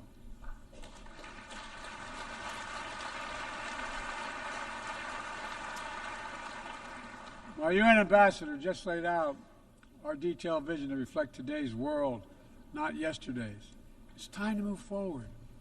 The Security Council, like the UN itself, needs to go back to the job of making peace, of brokering deals to end wars and suffering.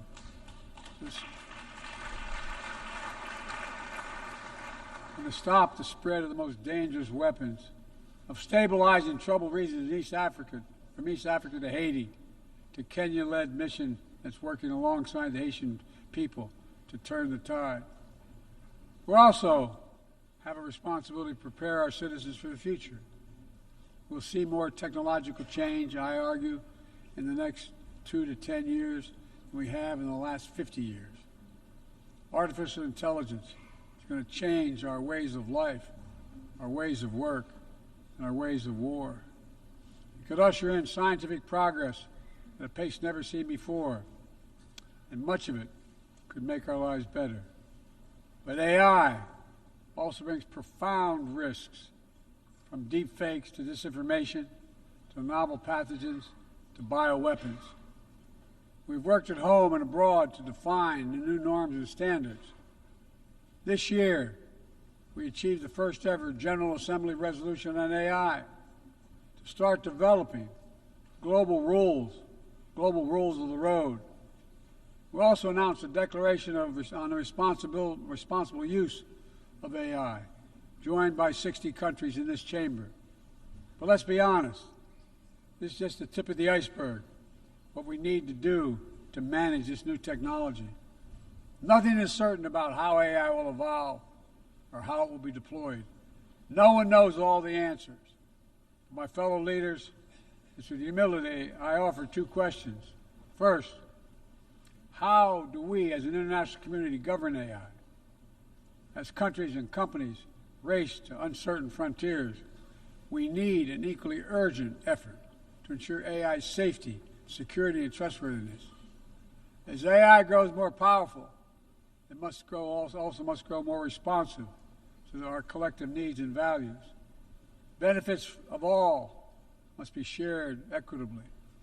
It should be harnessed to narrow, not deepen, digital divides.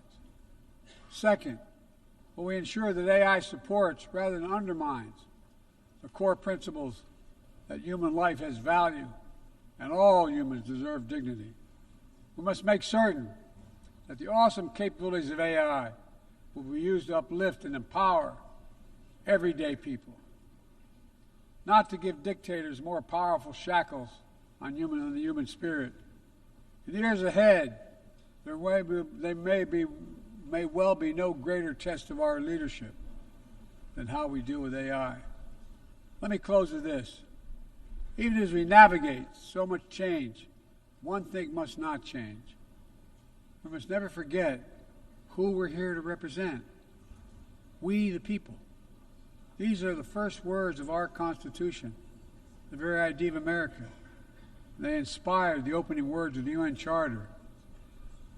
I made the preservation of democracy the central cause of my presidency. This summer, I faced a decision whether to seek a second term as president. It was a difficult decision. Being president has been the honor of my life. There's so much more I want to get done. As much as I love the job, I love my country more. I decided after 50 years of public service, it's time for a new generation of leadership to take my nation forward. My fellow leaders, let us never forget, some things are more important than staying in power. It's your people.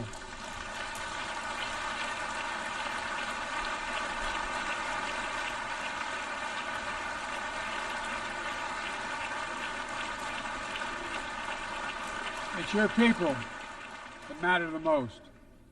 Never forget, we are here to serve the people, not the other way around. Because the future will be won by those who unleash the full potential of their people, to breathe free, to think freely, to innovate, to educate, to live and love openly without fear. That's the soul of democracy.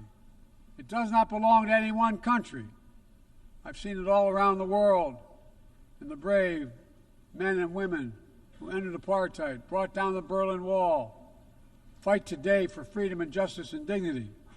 We saw it, that universal yearning for rights and freedom in Venezuela, where millions cast their vote for change that hadn't been recognized. But it can't be denied. The world knows the truth. We saw in Uganda, LGBT activists demanding safety and recognition of their common humanity. We see in citizens across the world peacefully choosing their future. From Ghana to India to South Korea, nations representing 1/4 of humanity who will hold elections this year alone. It's remarkable, the power of we the people, that makes me more optimistic about the future than I've ever been. Since I was first elected to the United States Senate in 1972, Every age faces its challenges. I saw it as a young man. I see it today. But we are stronger than we think. We're stronger together than alone. And what the people call impossible is just an illusion. Nelson Mandela taught us, and I quote, "It always seems impossible until it's done." It always seems impossible until it's done. My fellow leaders, there's nothing that's beyond our capacity if we work together. Let's work together. God bless you all, and may God protect all those who seek peace. Thank you.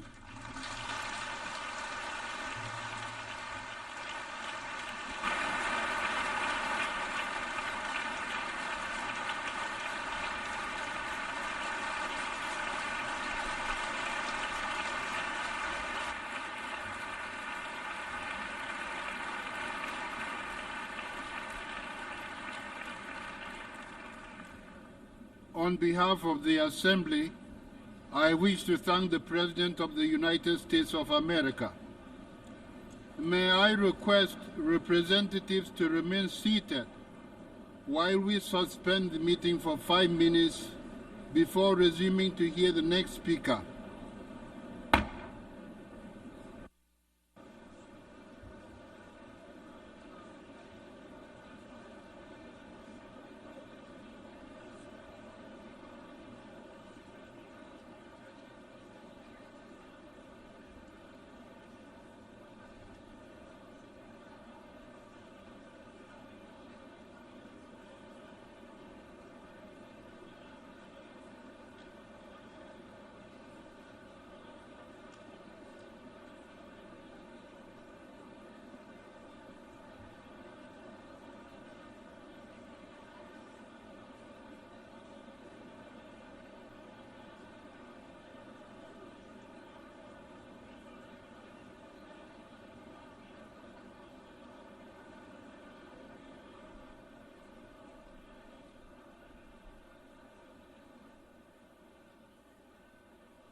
Ladies and gentlemen, please be seated.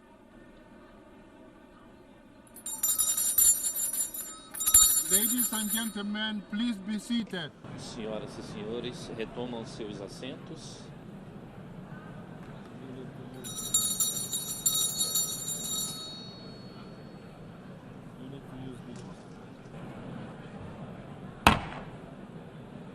Ladies and gentlemen, please be seated.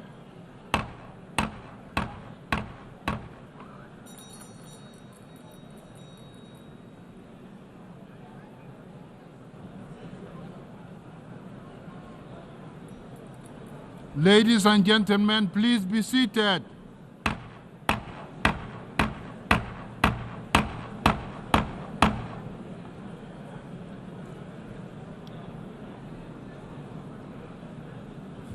That's disorderly.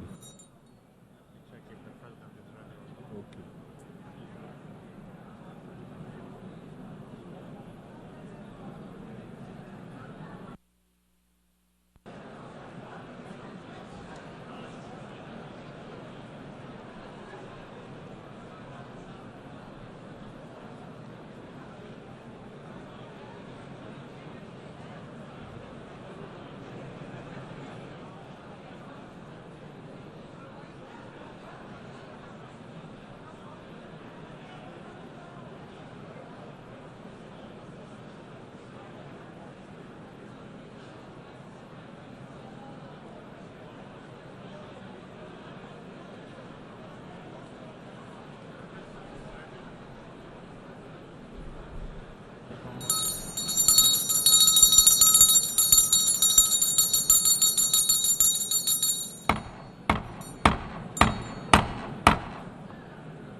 The meeting is resumed.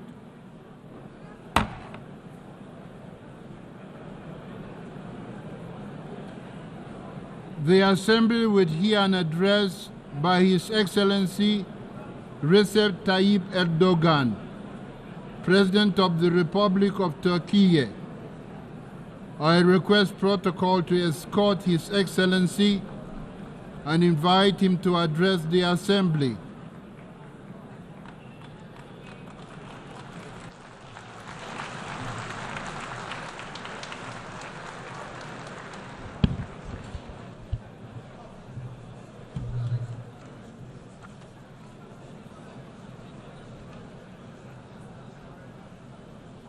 Sayın Başkan, değerli devlet ve hükümet başkanları, Sayın Genel Sekreter, kıymetli delegeler, sizleri şahsım, ülkem ve milletim adına en kalbi duygularımla, saygıyla selamlıyorum. Birleşmiş Milletler Genel Kurulu'na bugün bir kez daha seslenme fırsatı bulmaktan büyük bir bahtiyarlık duyuyorum. 79. Genel Kurul'un ülkelerimiz ve tüm insanlık için hayırlara vesile olmasını temenni ediyorum. Genel Kurul Başkanlığını tamamlayan Sayın Francis'i tebrik ediyor. Bu görevi devralan Sayın Young'a başarılar diliyorum.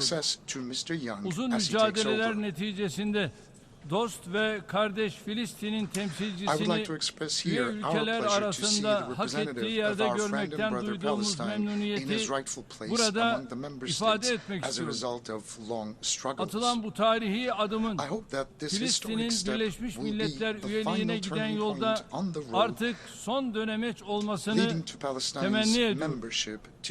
Filistin'i tanımayan diğer devletleri de bu çok kritik dönemde tarihin doğru tarafında yer alarak Filistin devletini bir an evvel tanımaya davet ediyorum. Kıymetli delegeler, buradaki dostlarımın çoğunun ekranlarda seyrettiği krizleri biz an be an yaşıyor ve yönetmeye çalışıyoruz. Dolayısıyla bugün sizlere gerilimlerin uzağında değil, tam kalbinde yer alan bir ülkenin lideri olarak sesleniyorum. far away from tensions, but Birileri instead rahatsız that is olsa da, found at the very heart birileri şahsımızı yine hedef alacak tension and olsa da, Some bugün people burada will be insanlığın critical ortak of us, but kürsüsünde despite that fact, today, insanlık adına on the common bazı rostrum gerçekleri of the açık human race, açık we will speak of the konuşmak truth arzusundayım. frankly and openly. Bakınız, şu an Right çatısı now, altında bulunduğumuz Birleşmiş the Milletler, United Nations, under the milyonlarca roof of which insanın we are hayatını found today, kaybettiği İkinci Dünya Savaşı sonrasında were established in the aftermath of the uluslararası Second barışı World War, ve in which millions of güvenliği people have lost their korumak lives to amacıyla maintain kuruldu. international peace and security. Birleşmiş Milletler'in kuruluşuyla With the birlikte establishment of the United küresel Nations, istikrara, expectations for huzura global ve stability, adalete peace dair and justice beklentiler were reborn, yeniden yeşermiş, barış and umutları hopes for yeniden peace were filizlenmişti. sprouted again. Ancak To put it bluntly, üzülerek görüyoruz ki son unfortunately, yıllarda in the Birleşmiş Milletler last kuruluş few years, misyonunu ifa the etmekte United Nations yetersiz has kalıyor, failed to fulfill its giderek founding mission işlevsiz, and has hantal gradually ve become a atıl bir dysfunctional yapıya dönüşüyor. structure. Dünya beşten The büyüktür world is bigger şiarının than five is temsil my ettiği motto, değerlere it's my credo. bugünlerde And daha this credo fazla represents our ihtiyaç common duyuyoruz. values, and we need those values more than ever in Uluslararası this barış day ve and age. güvenliğin imtiyazlı 5 ülkenin keyfine bırakılmayacak International kadar önemli justice olduğuna cannot be left in the şahitlik will ediyoruz. of five privileged Bunun member en states dramatik of the örneği Security Council, and the Gazze'de most dramatic example to that 353 is gündür devam eden the war, katliamdır. the massacre that has been going 7 on in Gaza Ekim'den for the beri last 350 aralıksız days. süren And since İsrail October 7, saldırılarında 41,000 41 bini Palestinians have aşkın been killed in Filistinli the hayatını continuous kaybetti. Israeli attacks. Çoğu çocuk ve kadın, 41,000 lives, 41 bin can, 41,000 people, 41 bin mostly insan children hem and de women, acımasız bir şekilde were ruthlessly hayattan koparıldı. taken away. Yine çoğu çocuk And 10 binden no fazla one knows where Gazze'nin more than nerede 10,000 olduğunu people are, most kimse of which bilmiyor. are children. Aynı şekilde And likewise, 100 bine yakın insan 100,000 yaralandı, people were sakat injured, kaldı. maimed, or they Zor lost their şartlar limbs. altında görevini yapmaya çalışan 172 172 journalists were gazeteci killed while trying to do öldürüldü. their job under very difficult Hayat kurtarmak için circumstances. çalışan And more than 500'e aşkın 500 sağlık medics have been görevlisi killed while they were öldürüldü. trying to save lives. Açlıkla, susuzlukla Humanitarian boğuşan, aid workers Gazze and halkının United Nations imdadına personnel koşan who came to the insani rescue of the yardım people of Gaza görevlileri, who were struggling with 210'dan hunger fazla and Birleşmiş thirst Milletler were killed. personeli More than öldürüldü. 215 United Nations Savaşta personnel. dahi dokunulmaması gereken They hit marketplaces, 820 tents, camiyi, and camps 3 where the kiliseyi refugees were sheltered. vurdular. They hit 820 mosques Onlarca and 3 hastaneyi, churches that shouldn't have been yüzlerce touched okulu, even in war. hasta And they taşıyan deliberately hit dozens 130'dan of fazla hospitals, ambulansı hundreds of vurdular. schools, more than 130 Birleşmiş Milletler ambulances carrying kürsüsünden patients. Birleşmiş Milletler şartını They parçalayarak shredded the charter of bir the de United utanmadan Nations from the tüm rostrum of the dünyaya, United Nations and vicdan shamelessly sahibi tüm challenged the whole insanlara world who işte are buradan, people of conscience bu kürsüden from this very meydan rostrum. okudular. They challenged them. Dostlarım, My friends, İsrail'in temerküz kampına çevirdiği the hapishanelerinde images from Israel's prisons, sızan which it görüntüler has turned into nasıl bir concentration camps, zulümle clearly karşı show karşıya what kind olduğumuzu of barbarianism çok net biçimde we are facing. gösteriyor. İsrail'in saldırıları sonucunda As a result of Gazze, Israeli attacks, dünyanın en Gaza büyük çocuk has become the ve world's kadın largest mezarlığı haline cemetery for gelmiştir. women and children. 17 binden fazla çocuk More than İsrail'in 17,000 kurşunlarının, children were targeted bombalarının by hedefi Israeli oldu. bullets and bombs. Hint Recep Hind Recep sadece was only 6 6 yaşındaydı. years old. Yakınlarıyla güvenli He bir and his yer family were ararken seeking safety araçları when their car İsrail was güçleri hit tarafından by vuruldu. Israeli forces.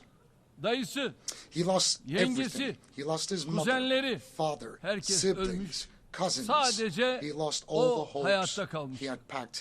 Tam 12 gün And boyunca only he survived. He çaresizce waited desperately for kurtarılmayı rescue bekledi. for 12 days. beni almaya gelecek misiniz? Will you come to take me? Korkuyorum I'm fearful. diyerek bir yardım elinin 12 gün Was boyunca waiting for a kendisine helping hand to uzanmasını reach out bekledi.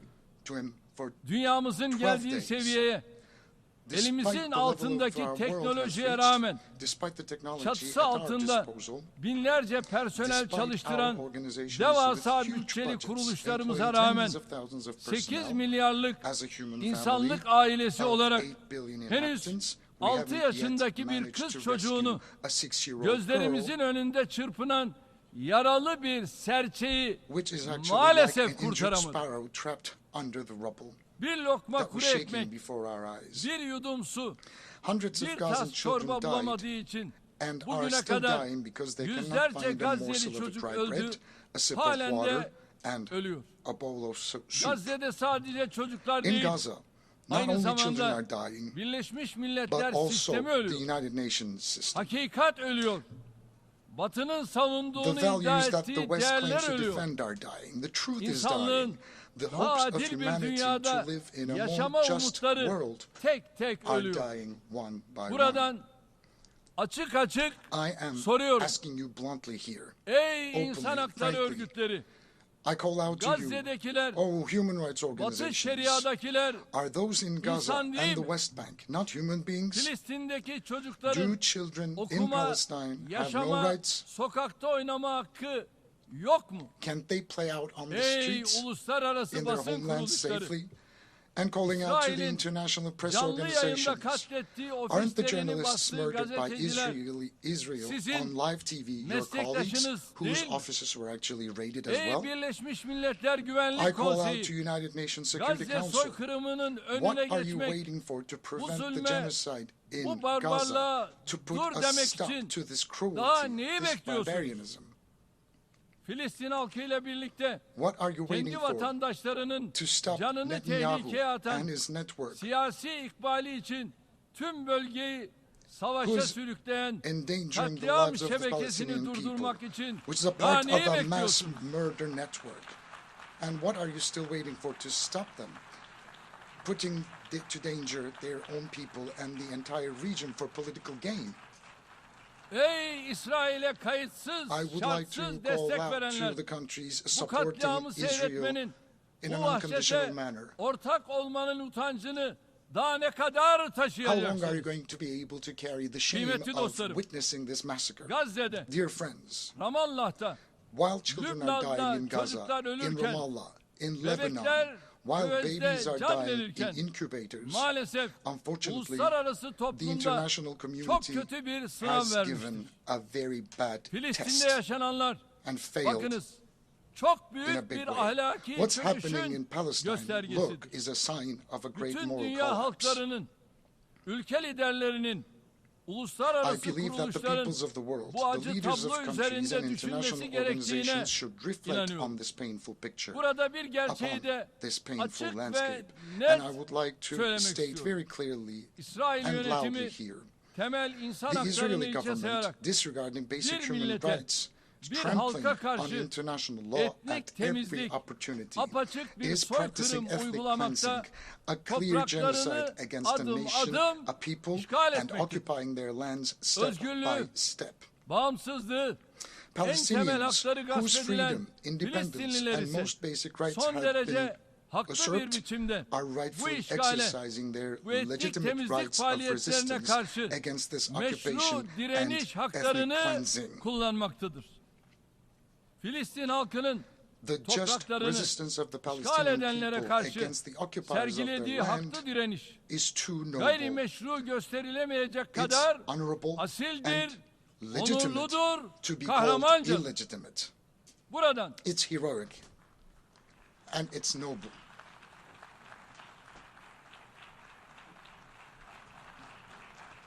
buradan bir kez daha canları pahasına vatanlarını savunan Filistinli kardeşlerimi yürekten selamlıyorum.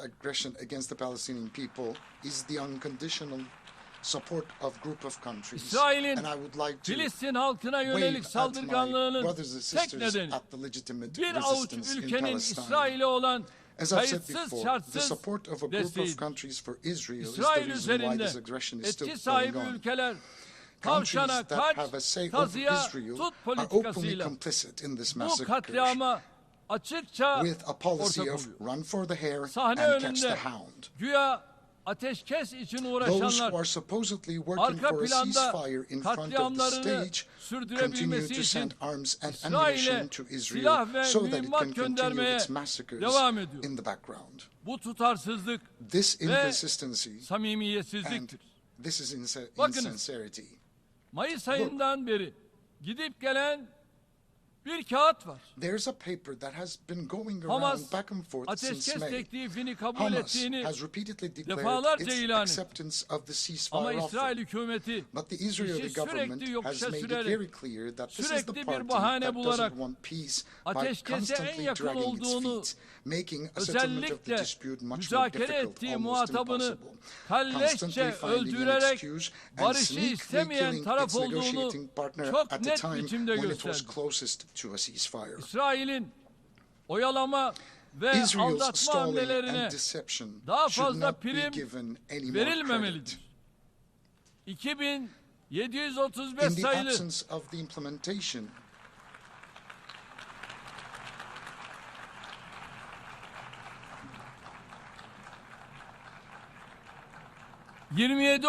sayılı in the Birleşmiş absence of the Milletler implementation of Güvenlik UN Konseyi Security Council kararının Resolution uygulanmadığı number bir ortamda 2735, İsrail'e coercive yönelik measures against zorlayıcı Israel tedbirler should be put gündeme on the alınmalıdır. agenda.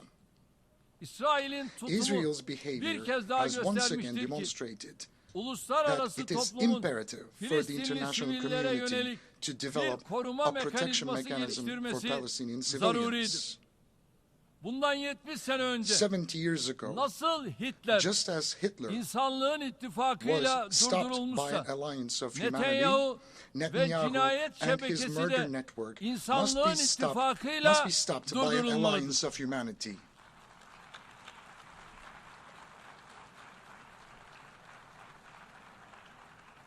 Genel Kurul'un We believe that the 1950 General Assembly's tarihli authority barış to için birlik recommend the use of kararında force, as in mevcut the olduğu 1950 gibi resolution on kuvvet unity for kullanma peace, tavsiyesinde should bulunma be yetkisinin considered bu süreçte in this mutlaka process değerlendirilmesi during this gerektiğine time.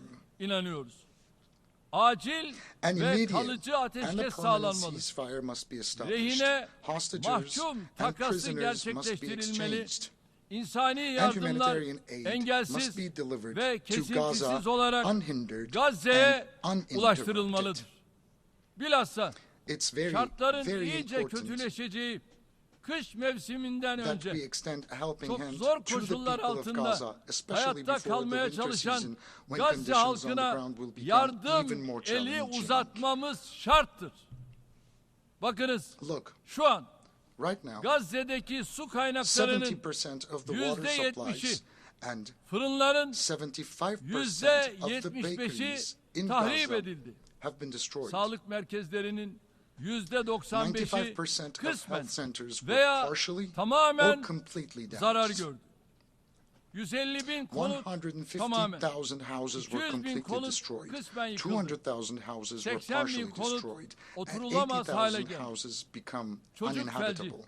hepatit başta Infectious olmak diseases üzere such as polio and bulaşıcı hastalıklar hepatitis are giderek on the rise. artıyor. Gazze halkı The people of ihtiyacı Gaza olan receive yardım only a quarter miktarının of the aid they dörtte birine urgently need. ancak ulaşabiliyor. That's what they Türkiye have olarak access to. İlk günden And as itibaren Turkey, Filistinli we kardeşlerimize have been yönelik providing humanitarian insani aid yardım to our brothers and faaliyetlerimizi sisters sürdürüyoruz. in Palestine, and 60 we will bin keep tonu on aşan doing that. yardım miktarıyla Türkiye Gazze'ye en fazla yardım With more gönderen than 60,000 ülke tons of konumunda. aid, Turkey is the Aynı country şekilde sending the largest amount of aid İsrail'le to olan Gaza. ticari işlemleri Likewise, by durdurarak halting commercial bu transactions konudaki with Israel, we hassasiyetimizi have demonstrated our ortaya koyduk. stance on this issue. İsrail'in son günlerde Now, saldırılarını artırdığı Lübnan during halkının the last ve couple of weeks, hükümetinin de attacks by yanındayız. Israel have been Artık hepimiz increased in Lebanon, şu and we are gerçeği by the side of Lebanese people and the Lebanese government.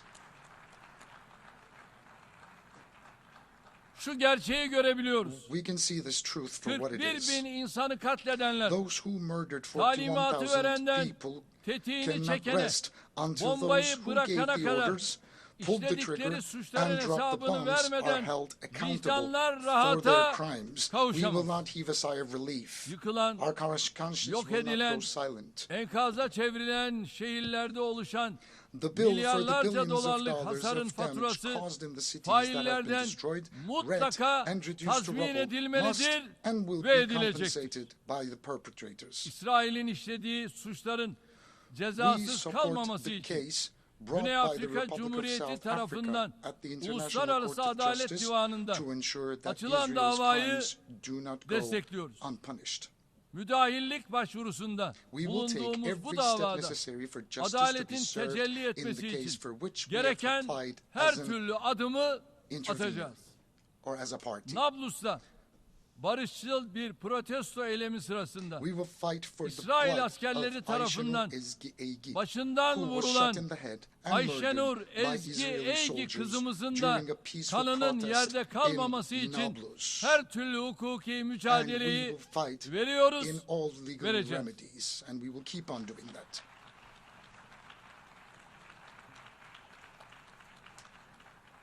Gazze'de ateşkes acil ihtiyaç olsa da asıl sorun Filistin topraklarının İsrail tarafından işgal edilmesidir.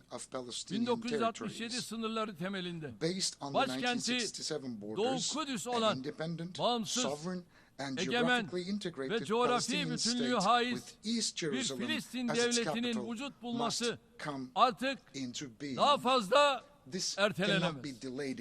İlk kıblemiz Mescid-i Aksa'ya ve Harem-i Şerif'e yönelik artan saldırıları da yakından takip ettiğimizin bilinmesini isterim. Tüm bunları söylerken Tayyip Erdoğan olarak bu kürsüde hamasetin diliyle konuşmuyorum. Burada tarihimden, ecdadımın vicdanlı, adaletli duruşundan aldığım cesaretle konuşuyorum. Çünkü biz tarih boyunca daima mazlumun yanında, zalimin ve zulmün karşısında olmuş bir milletiz.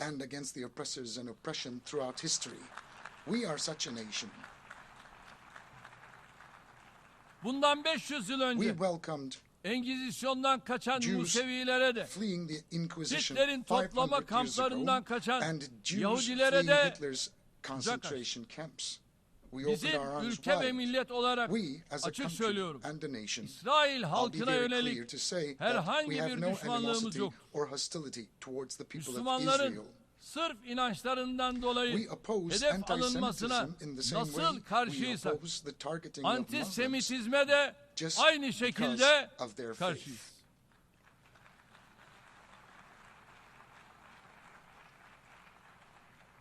Sorunumuz İsrail hükümetinin katliam politikalarıyla. Sorunumuz tıpkı 5 asır önce olduğu gibi yine zalimle ve zulümle.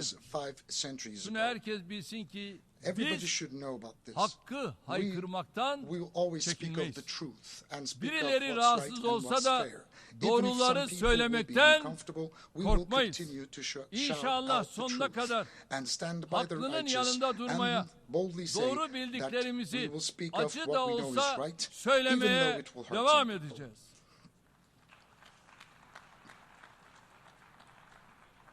Buradan inanç, ülke, dil, din ayrımı yapmadan Filistin halkıyla dayanışma sergileyen, hemen her hafta sokakları doldurarak Gazze'deki katliam karşısında sesini yükselten tüm yürekli insanlara, özellikle üniversiteli gençlere teşekkür ediyorum. Kıymetli delegeler, İhtilafın 14. yılında Suriye'de maalesef istikrardan hala uzak. Terör ve bölücü örgütlerin pençesindeki ülkede ekonomik ve insani durum vehametini koruyor. 22-54 sayılı Birleşmiş Milletler Güvenlik Konseyi kararı temelinde siyasi sürecin ilerletilmesini ve milli uzlaşının sağlanmasını temenni ediyoruz. Gerçekçi bir diyalogtan yana olan tutumumuzu samimiyetle sürdürme kararlılığındayız.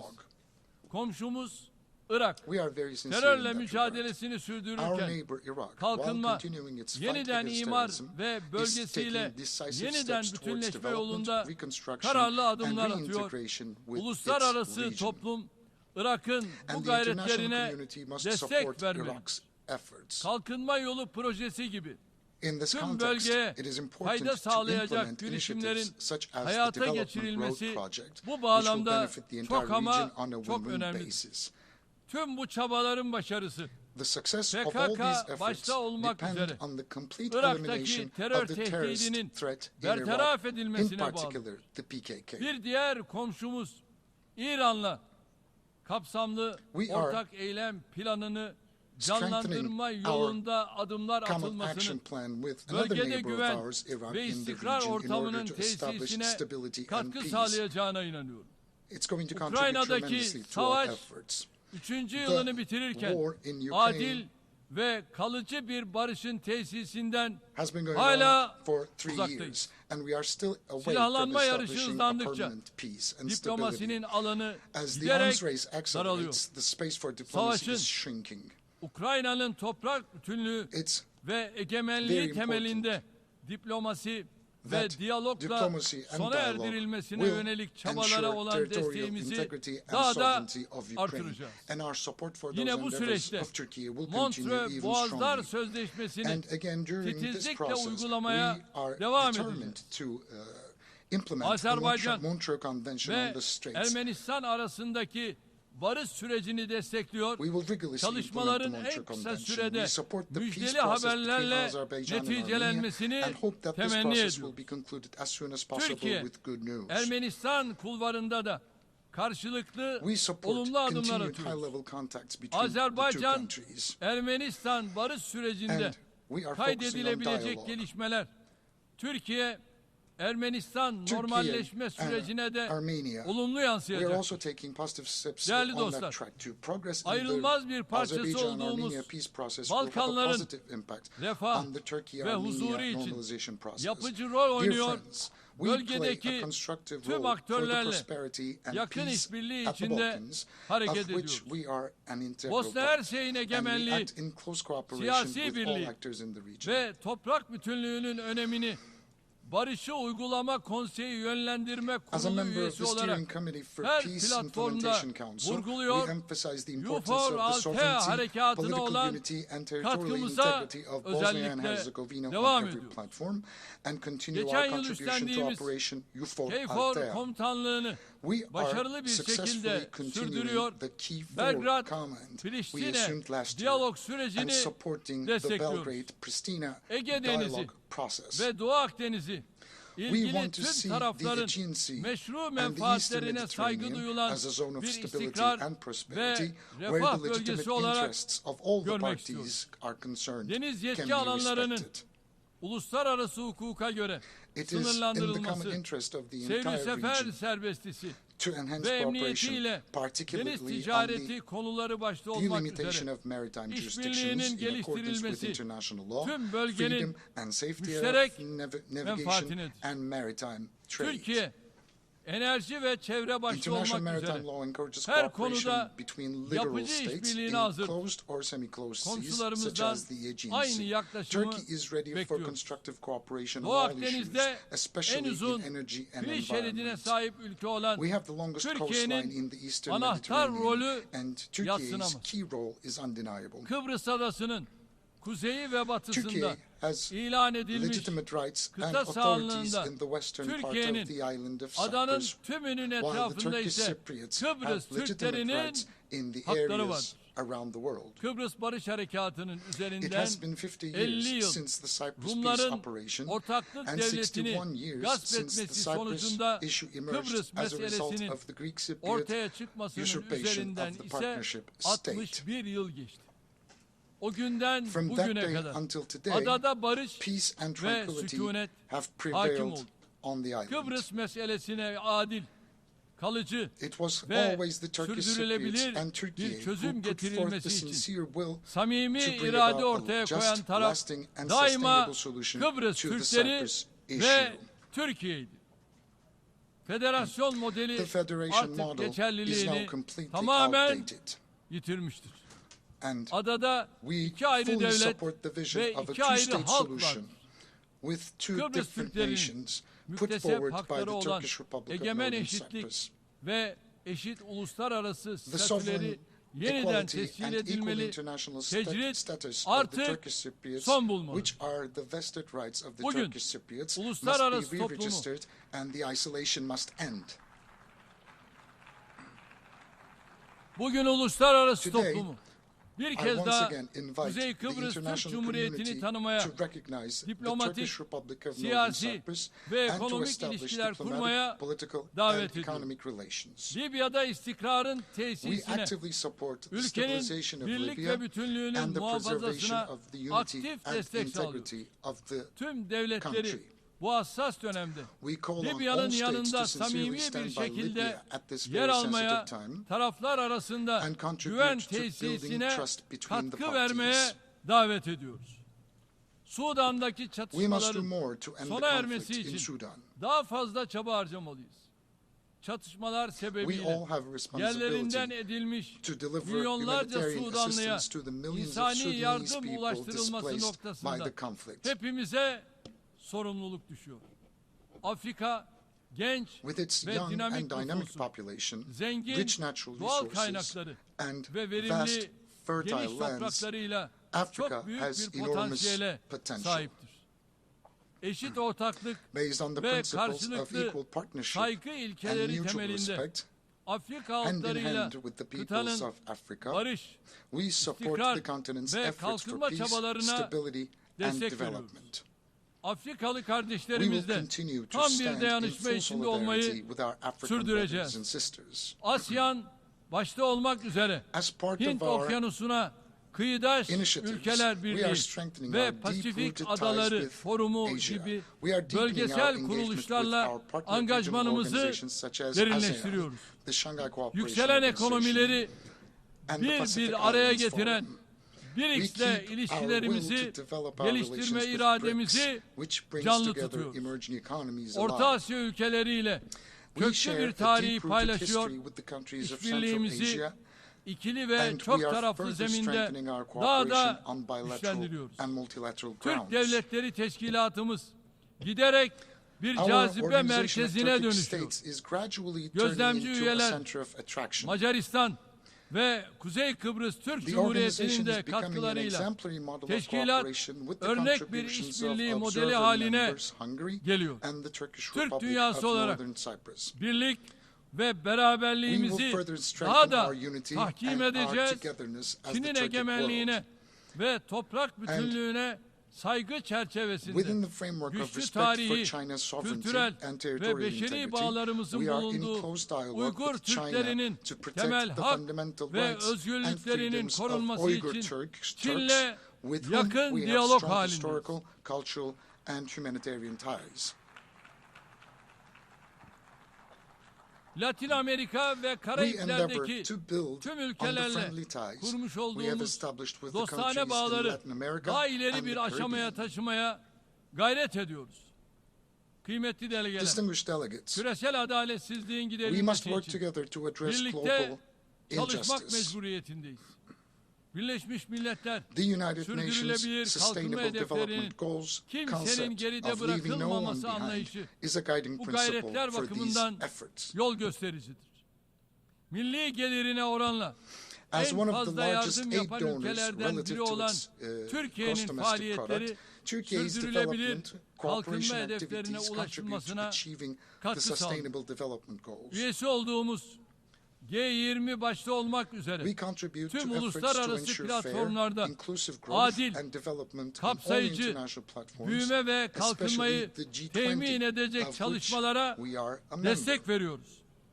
Yapay zeka dahil çığır açan ileri We approach teknolojilerin technological dönüştürücü gücünden breakthroughs tüm not as a milletlerin source of new eşit injustice şekilde and yararlanması conflicts, gerektiği but as a kanaatindeyiz. source of a more Ev prosperous sahipliği future, yaptığımız such as AI. en az We believe that gelişmiş all ülkeler nations için should equally benefit from Birleşmiş the Milletler transformative power of these Teknoloji Bankası breakthrough bu yöndeki technologies. çabalarımızın somut bir The United Nations tezahürü. Technology Bank for Ancak Least Developed Countries, which geçtiğimiz we are hafta hosting, is a Lübnan'a concrete yönelik manifestation of our efforts in gerçekleştirilen this direction. siber But terör unfortunately, the saldırıları cyber terror aynı attacks zamanda that took place bu in Lebanon teknolojilerin last week nasıl show us ölümcül bir once again silaha how deadly dönüşebildiğini these de technologies can be göstermiş. used as weapons. İklim değişikliğini de benzer yaklaşımla ele almaktayız.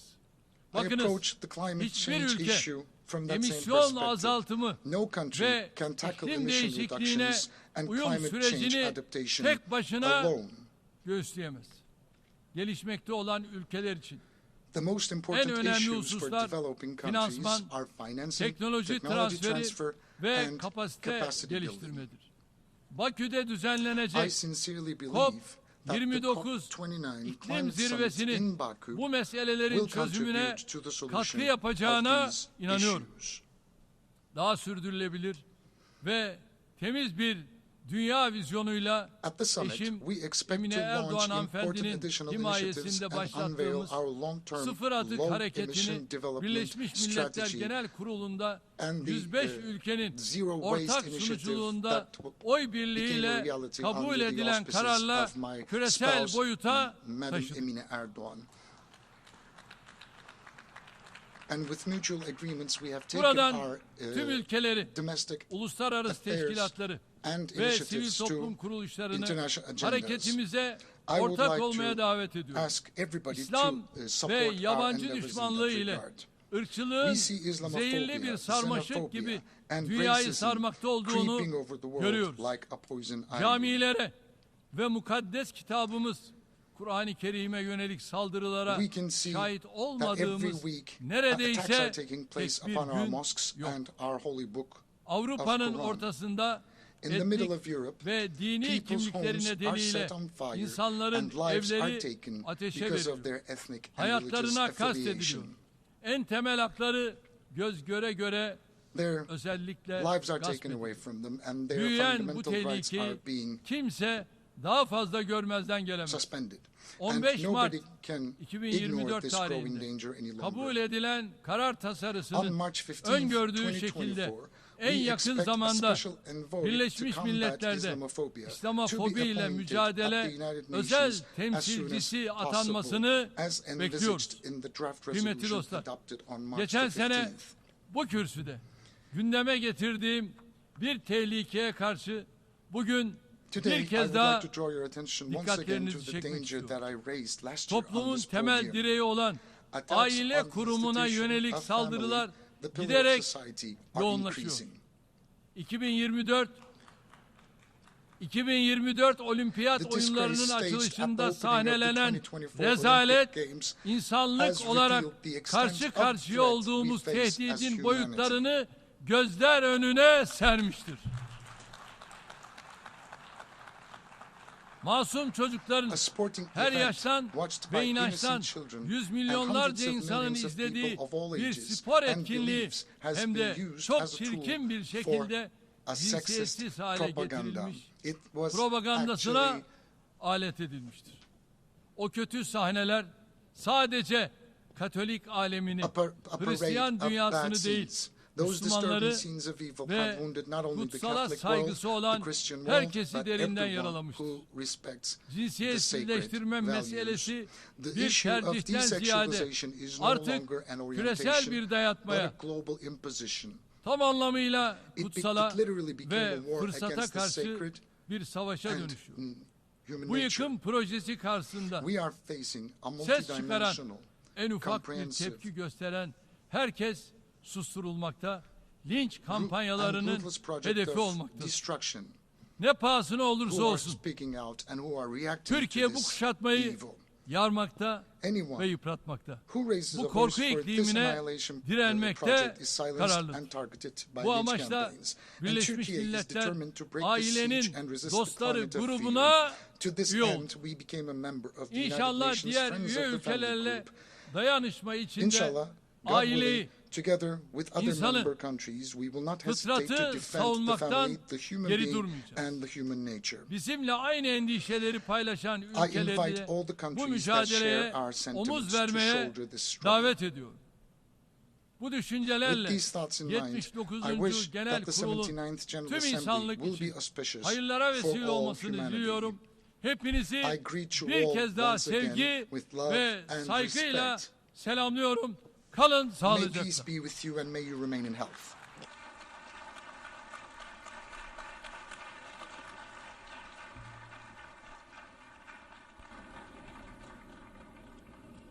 On behalf of the Assembly, I wish to thank the President of the Republic of Turkey,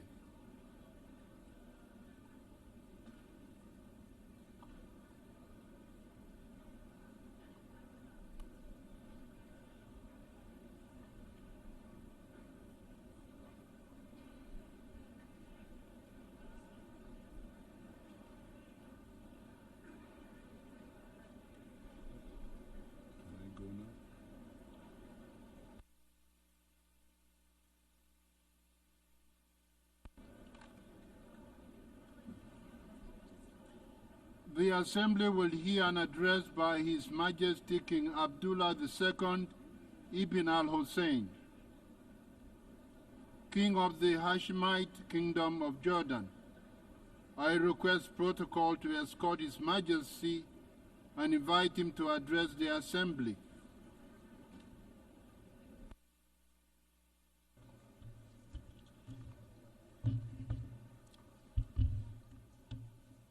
Bismillah ar-Rahman ar-Rahim. Mr. President, Mr. Secretary General, Your Excellencies. Over the past quarter century, I have stood at this podium amidst regional conflicts, global upheavals, and humanitarian crises that have profoundly tested our global community. It often feels that there was not a moment when our world was not in turmoil. And yet, I cannot recall a time of greater peril than this. Our United Nations is facing a crisis that strikes at its very legitimacy and threatens a collapse of global trust and moral authority. The UN is under attack, literally and figuratively. For nearly a year, the sky blue flag flying over UN shelters and schools in Gaza has been powerless to protect innocent civilians from Israeli military bombardment. UN aid trucks sit motionless just miles away from starving Palestinians. Humanitarian workers who proudly wear the emblem of this institution are disparaged and targeted. And the rulings of the UN's International Court of Justice are defied, its opinions disregarded. So it's no surprise that both inside and outside this hall, trust in UN's cornerstone principles and ideals is crumbling. The harsh reality many see is that some nations are above international law, that global justice does bend to the will of power, and that human rights are selective, a privilege to be granted or denied at will. We cannot stand for that. And we must recognize that undermining our international institutions and global frameworks is one of the gravest threats to our global security today.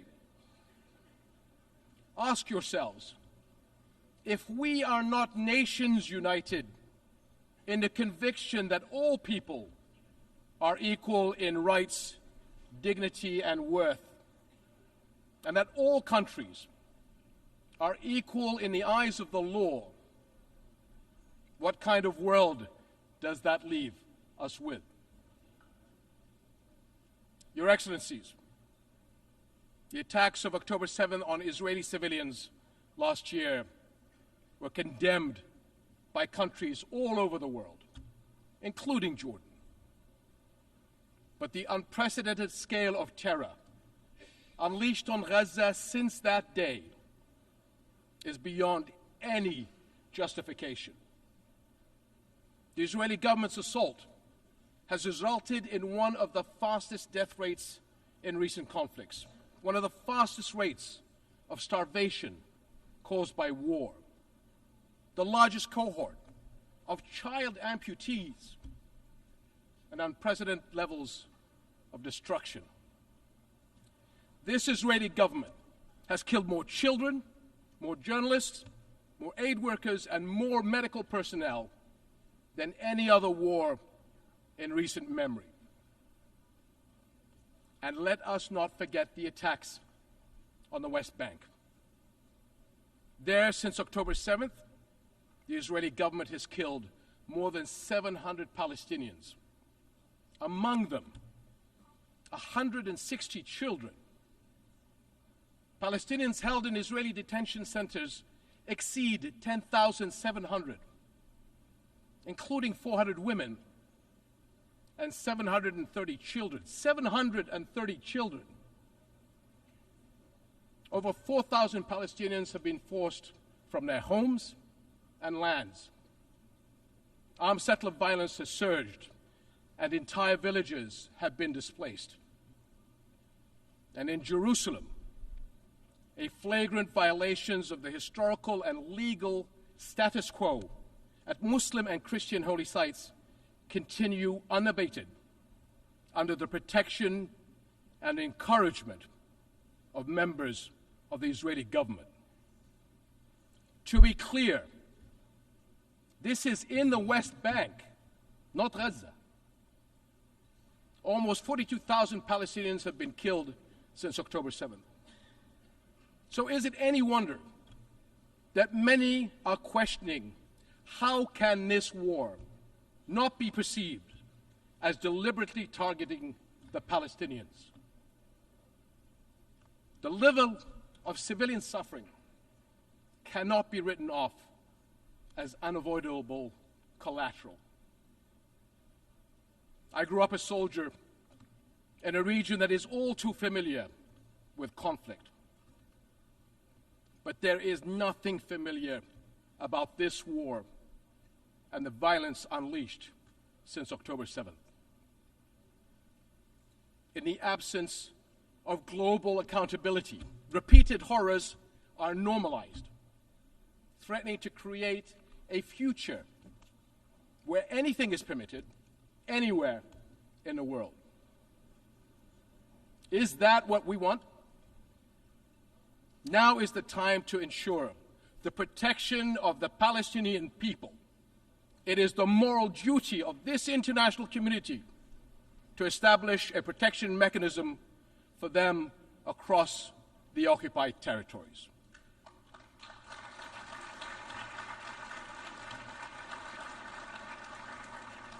This will guarantee the safety of Palestinians and Israelis from extremists who are taking our region to the brink of an all-out war. That includes those who continue to propagate the idea of Jordan as an alternative homeland. So let me be very, very clear. That will never happen. We will never accept the forced displacement of Palestinians, which is a war crime.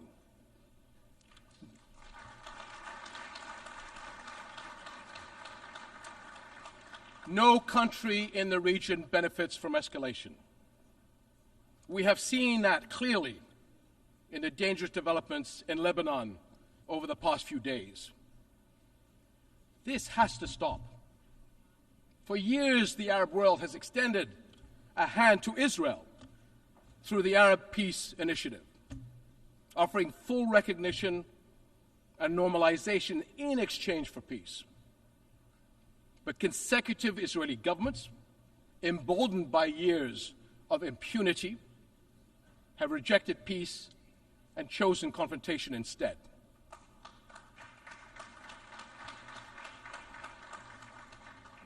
Impunity gathers force. Left unchecked, it gains momentum. Palestinians have borne more than 57 years of occupation and oppression.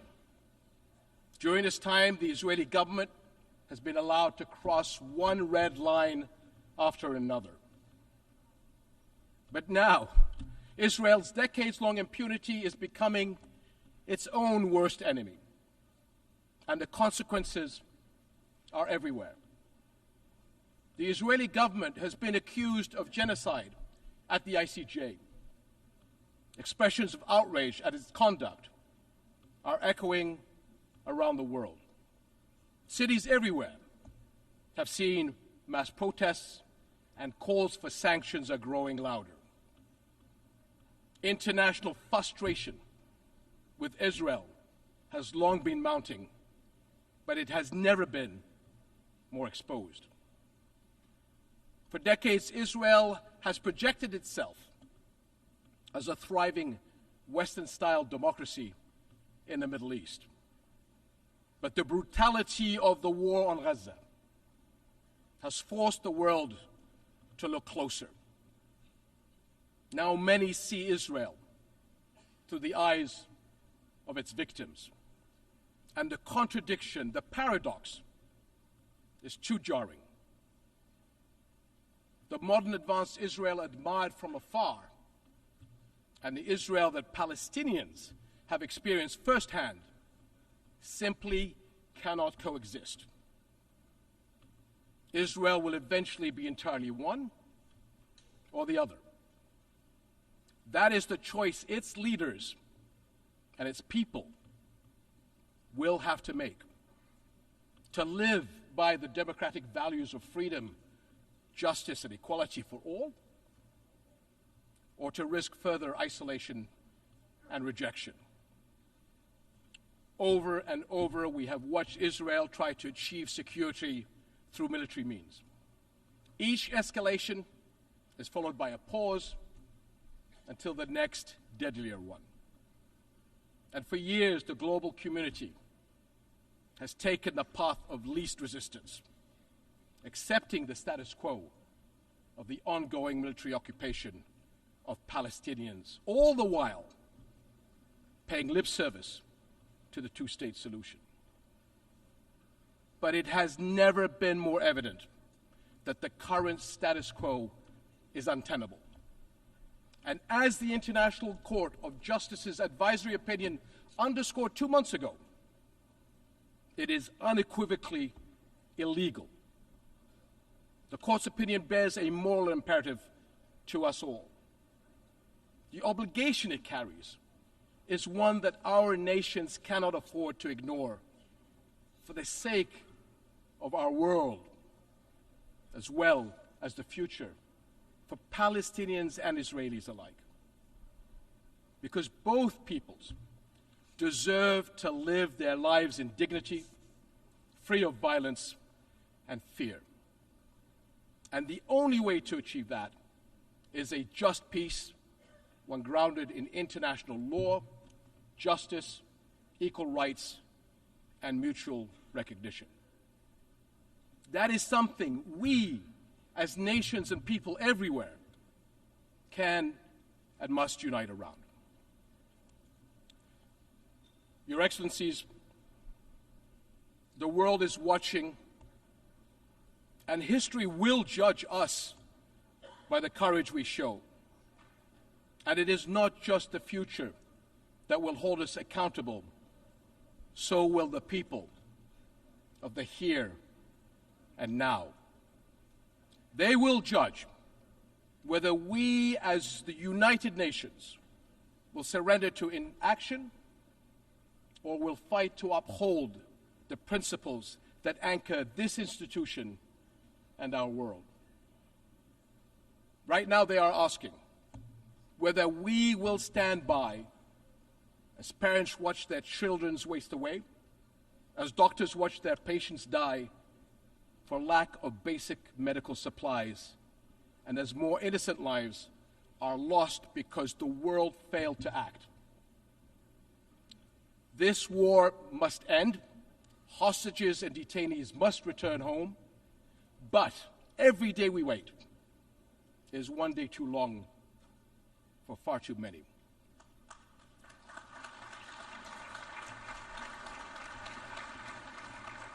So I call on all countries to join Jordan in enforcing an international Gaza humanitarian gateway, a massive relief effort to deliver food, clean water, medicine, and other vital supplies to those in desperate need. because humanitarian aid should never be a tool of war. Whatever our politics, one truth is undeniable. No people should have to endure such unprecedented suffering, abandoned and alone. We cannot surrender the future to those who thrive on division and conflict.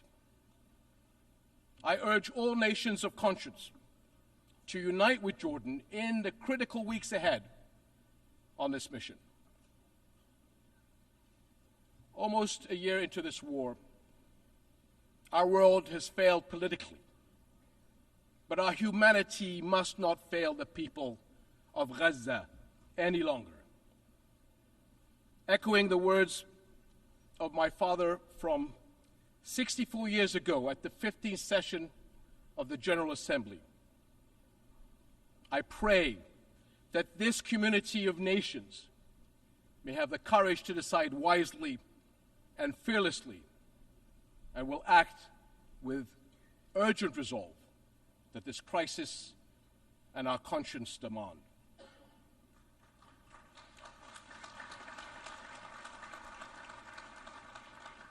My father was a man who fought for peace to the very end. And like him, I refuse to leave my children or your children a future we have given up on. Thank you.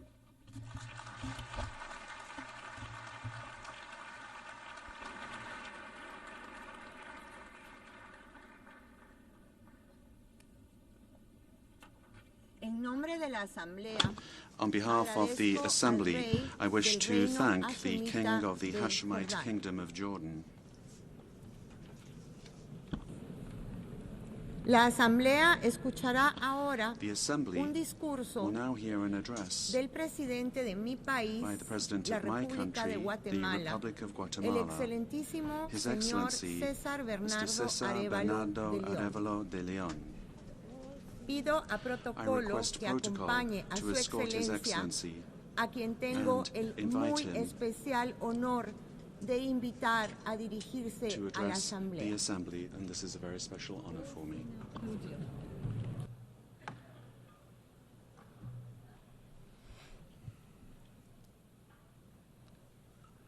Excelentísima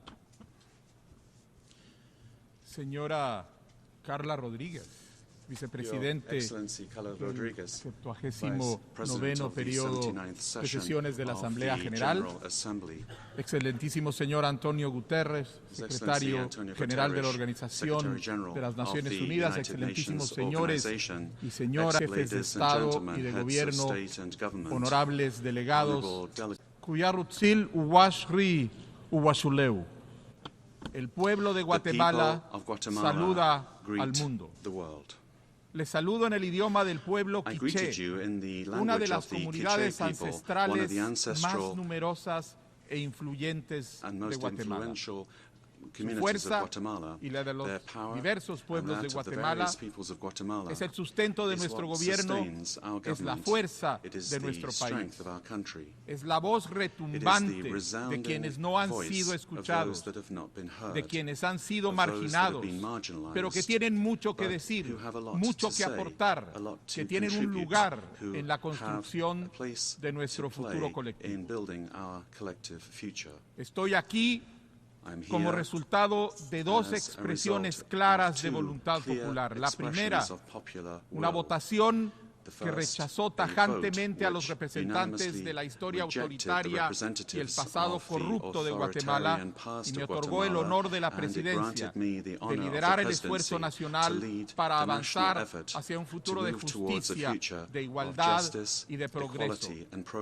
La segunda, la defensa que la sociedad de Guatemala en sus diferentes expresiones reafirmó y defendió en las calles de la decisión que tomó en las urnas cuando una minoría corrupta intentó imponer su permanencia y estafar la democracia. Nuestra democracia no estaría completa, no podría existir sin el impulso decidido y valiente de los pueblos mayas de Guatemala, del pueblo mestizo, del pueblo garinagu del Caribe y del pueblo xinca. Es una democracia que viene de nuestros 4 puntos cardinales, de los 4 pueblos que juntos conformamos una nación. Y el rol de nuestro gobierno es darle sentido de unidad a esa diversidad y avanzar hacia un futuro próspero e incluyente. Quiero expresar la gratitud especial de Guatemala hacia los países, pueblos y gobiernos que estuvieron junto a nosotros, junto al pueblo de Guatemala, en esta gesta histórica del 2023 y al apoyo que nos continúan dando en nuestro esfuerzo por rescatar las instituciones democráticas. Y lo estamos haciendo mediante el diálogo, un diálogo que está enmarcado en un gran consenso nacional, algo que todas y todos los guatemaltecos compartimos, más allá de nuestras diferencias ideológicas, de nuestra diversidad cultural, de nuestras distintas formas de ver el mundo, y que estoy seguro que en este foro todos se identifican con ese consenso. No podemos seguir tolerando la corrupción. La corrupción, cuando unos pocos abusan de lo que es de todos para enriquecerse, es como un ancla que nos detiene en el pasado, que nos impide crecer, prosperar y construir una sociedad basada en el bien común. En el caso de Guatemala, la corrupción hunde sus raíces en el pasado autoritario de represión, de violencia política, de exclusión social. Pero nos estamos liberando de las cadenas del pasado oscuro y está surgiendo una nación joven, creativa, vital, alegre e inquieta. Una juventud que no sabe callar ante las injusticias y ante la corrupción. Una comunidad diversa que está construyendo el futuro. Un futuro donde quepan todas y todos, donde las oportunidades se multipliquen, donde la colaboración y la solidaridad potencien el ingenio, la creatividad y el esfuerzo individual. Donde los padres duerman tranquilos, sabiendo que la salud y las oportunidades educativas de sus hijos estarán garantizadas, donde el trabajo será recompensado justamente y donde la prosperidad no exigirá actos inmorales, actos de corrupción, donde la tierra, nuestra tierra, será tratada con gratitud y respeto y nos dará a cambio espacios limpios para trabajar, para vivir, para recrearnos, to recreate ourselves, to grow. Ese es el futuro que estamos construyendo para Guatemala. Y este futuro no surge en el vacío. Lo hemos imaginado viendo hacia adentro, hacia nuestros principios, nuestros propios valores, hacia nuestra propia cosmovisión. Nuestro gobierno es de los pueblos diversos de Guatemala y son los valores y la visión de estos 4 pueblos los instrumentos que tenemos para navegar el mar de la transformación. De la misma manera, este foro tan importante, tan necesario para la convivencia global y para el progreso de todas las naciones, debe ver hacia adentro, debe retomar sus valores fundamentales y utilizarlos para navegar la compleja realidad que enfrentamos hoy como planeta. Es tiempo de rescatar el multilateralismo, de revitalizar el diálogo para la paz y de tomar acciones concretas para la solución de los problemas urgentes que nos aquejan. Empecemos por el origen, la guerra. Ese horror que motivó la apertura de este foro mundial ha capturado de nuevo nuestra atención. Está siendo una realidad constante, pero ahora en los últimos 2 años ha tomado una intensidad inesperada. No debemos tolerarla. No podemos tolerar la guerra.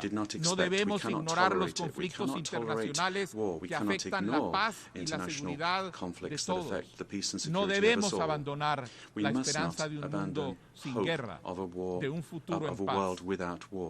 Guatemala